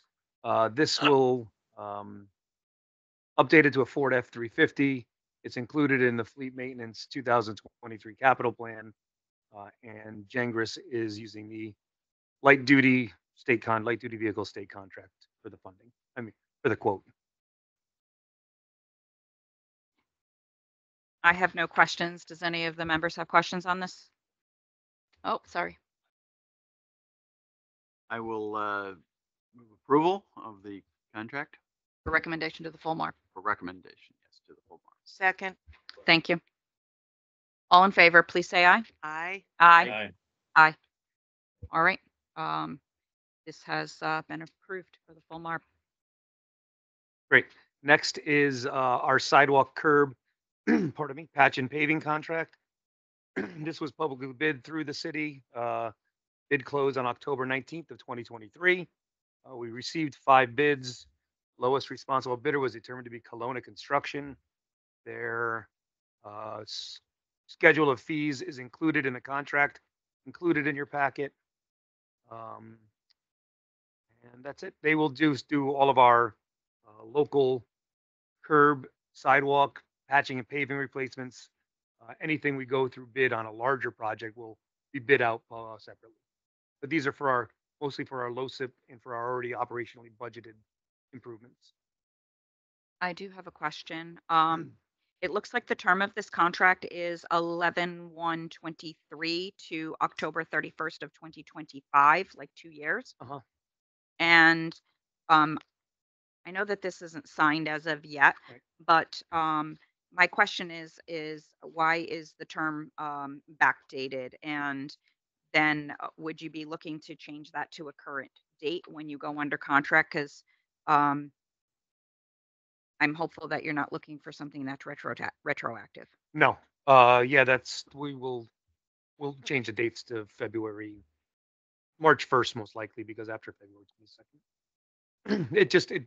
It was, those are the dates based off of the RFP, and we aren't doing any paving or sidewalks right now in the winter anyway. Thank you. Yep.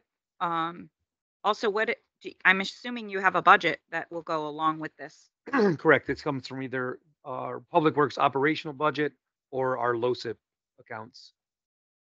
And like I said, anything major project outside of those accounts would be rebid publicly for that work.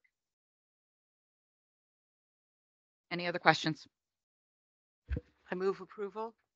Thank you, Susan. Thank you, Stephen. All in favor, please say aye. Aye. Aye.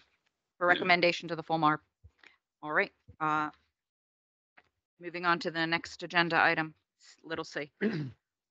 Oh, I've got one more, sorry. One more non-labor. Yep, I have. Two more, you're right, sorry. Okay. I apologize. Up next is Allentown Fire Department cabin chassis replacement. This is also under the Jangris Ford, same light duty contract. This is to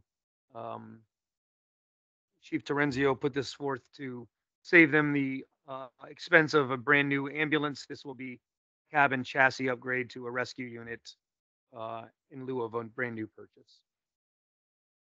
And the price differential is listed in your packet as well. $57,820 for the cabin chassis,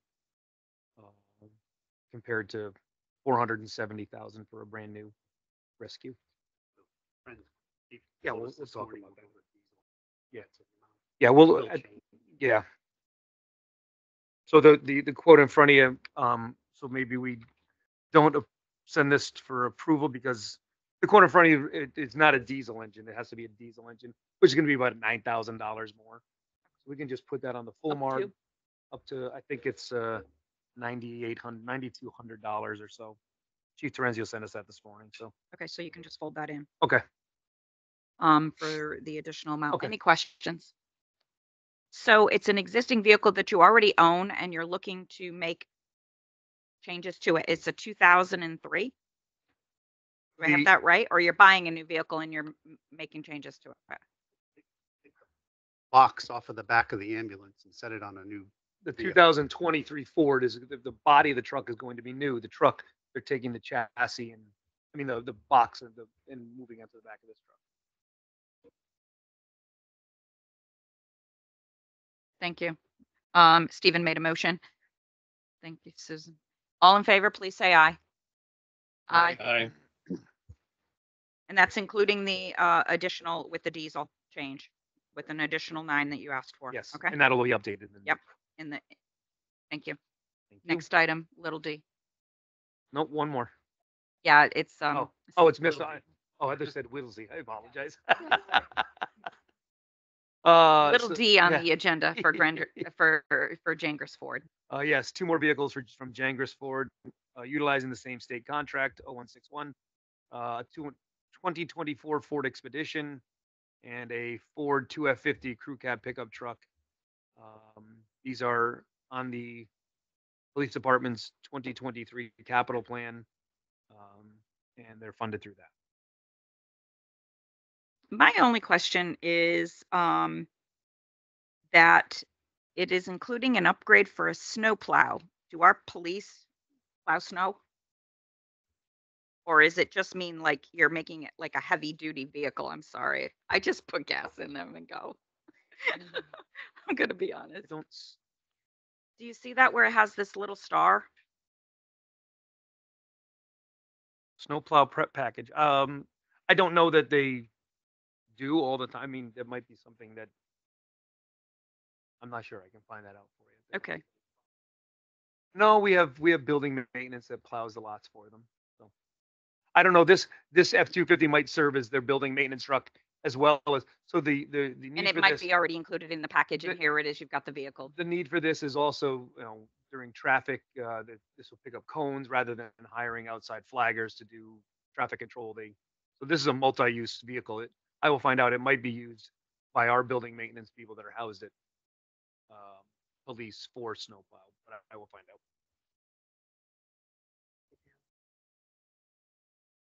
Trying to get my mic on.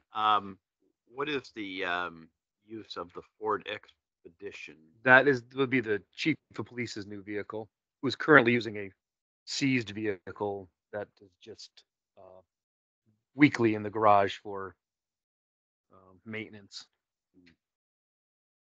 So, I mean, the Ford Expedition, I think that's their biggest passenger SUV essentially, right? Okay. I mean, it was requested in their capital plan for $65,000 was in their capital plan. 60 or 65, I'm not sure. And so the current vehicle is what year? Also, I don't know the year. It's also a Ford Expedition, but it was a seized asset. And on the pickup truck, what is it replacing an existing vehicle? It's replacing an existing vehicle. Yeah, and the mayor made a good point that when the police are done with their vehicles, unless they're inoperable, they fall back into our fleet. So, I mean, I don't know if that's the reason that they have the snowplow package as well, because this will eventually fall back into our public works fleet. Okay. But I can find out what it's replacing as well. Okay. We willing to take a action?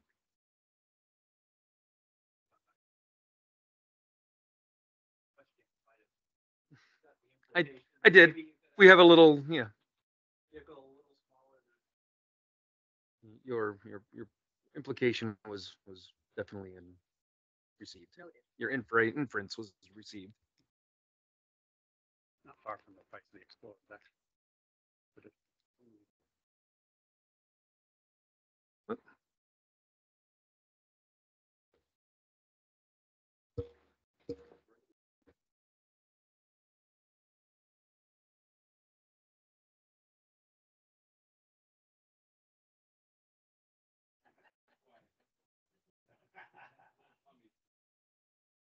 It's not an expedition though, right?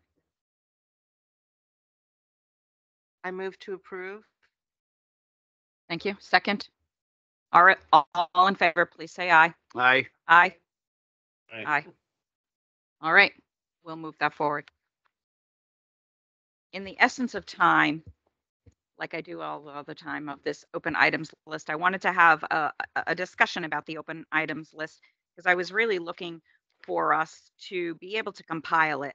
And knowing that some of the items that are on here, I know that the, firefighters hazard pay is listed out there on 4 different items. And it was listed in gray that the brewery was agreement we thought was going to be moving forward. So that has to stay on the open items list because we don't have a executed lease as of yet.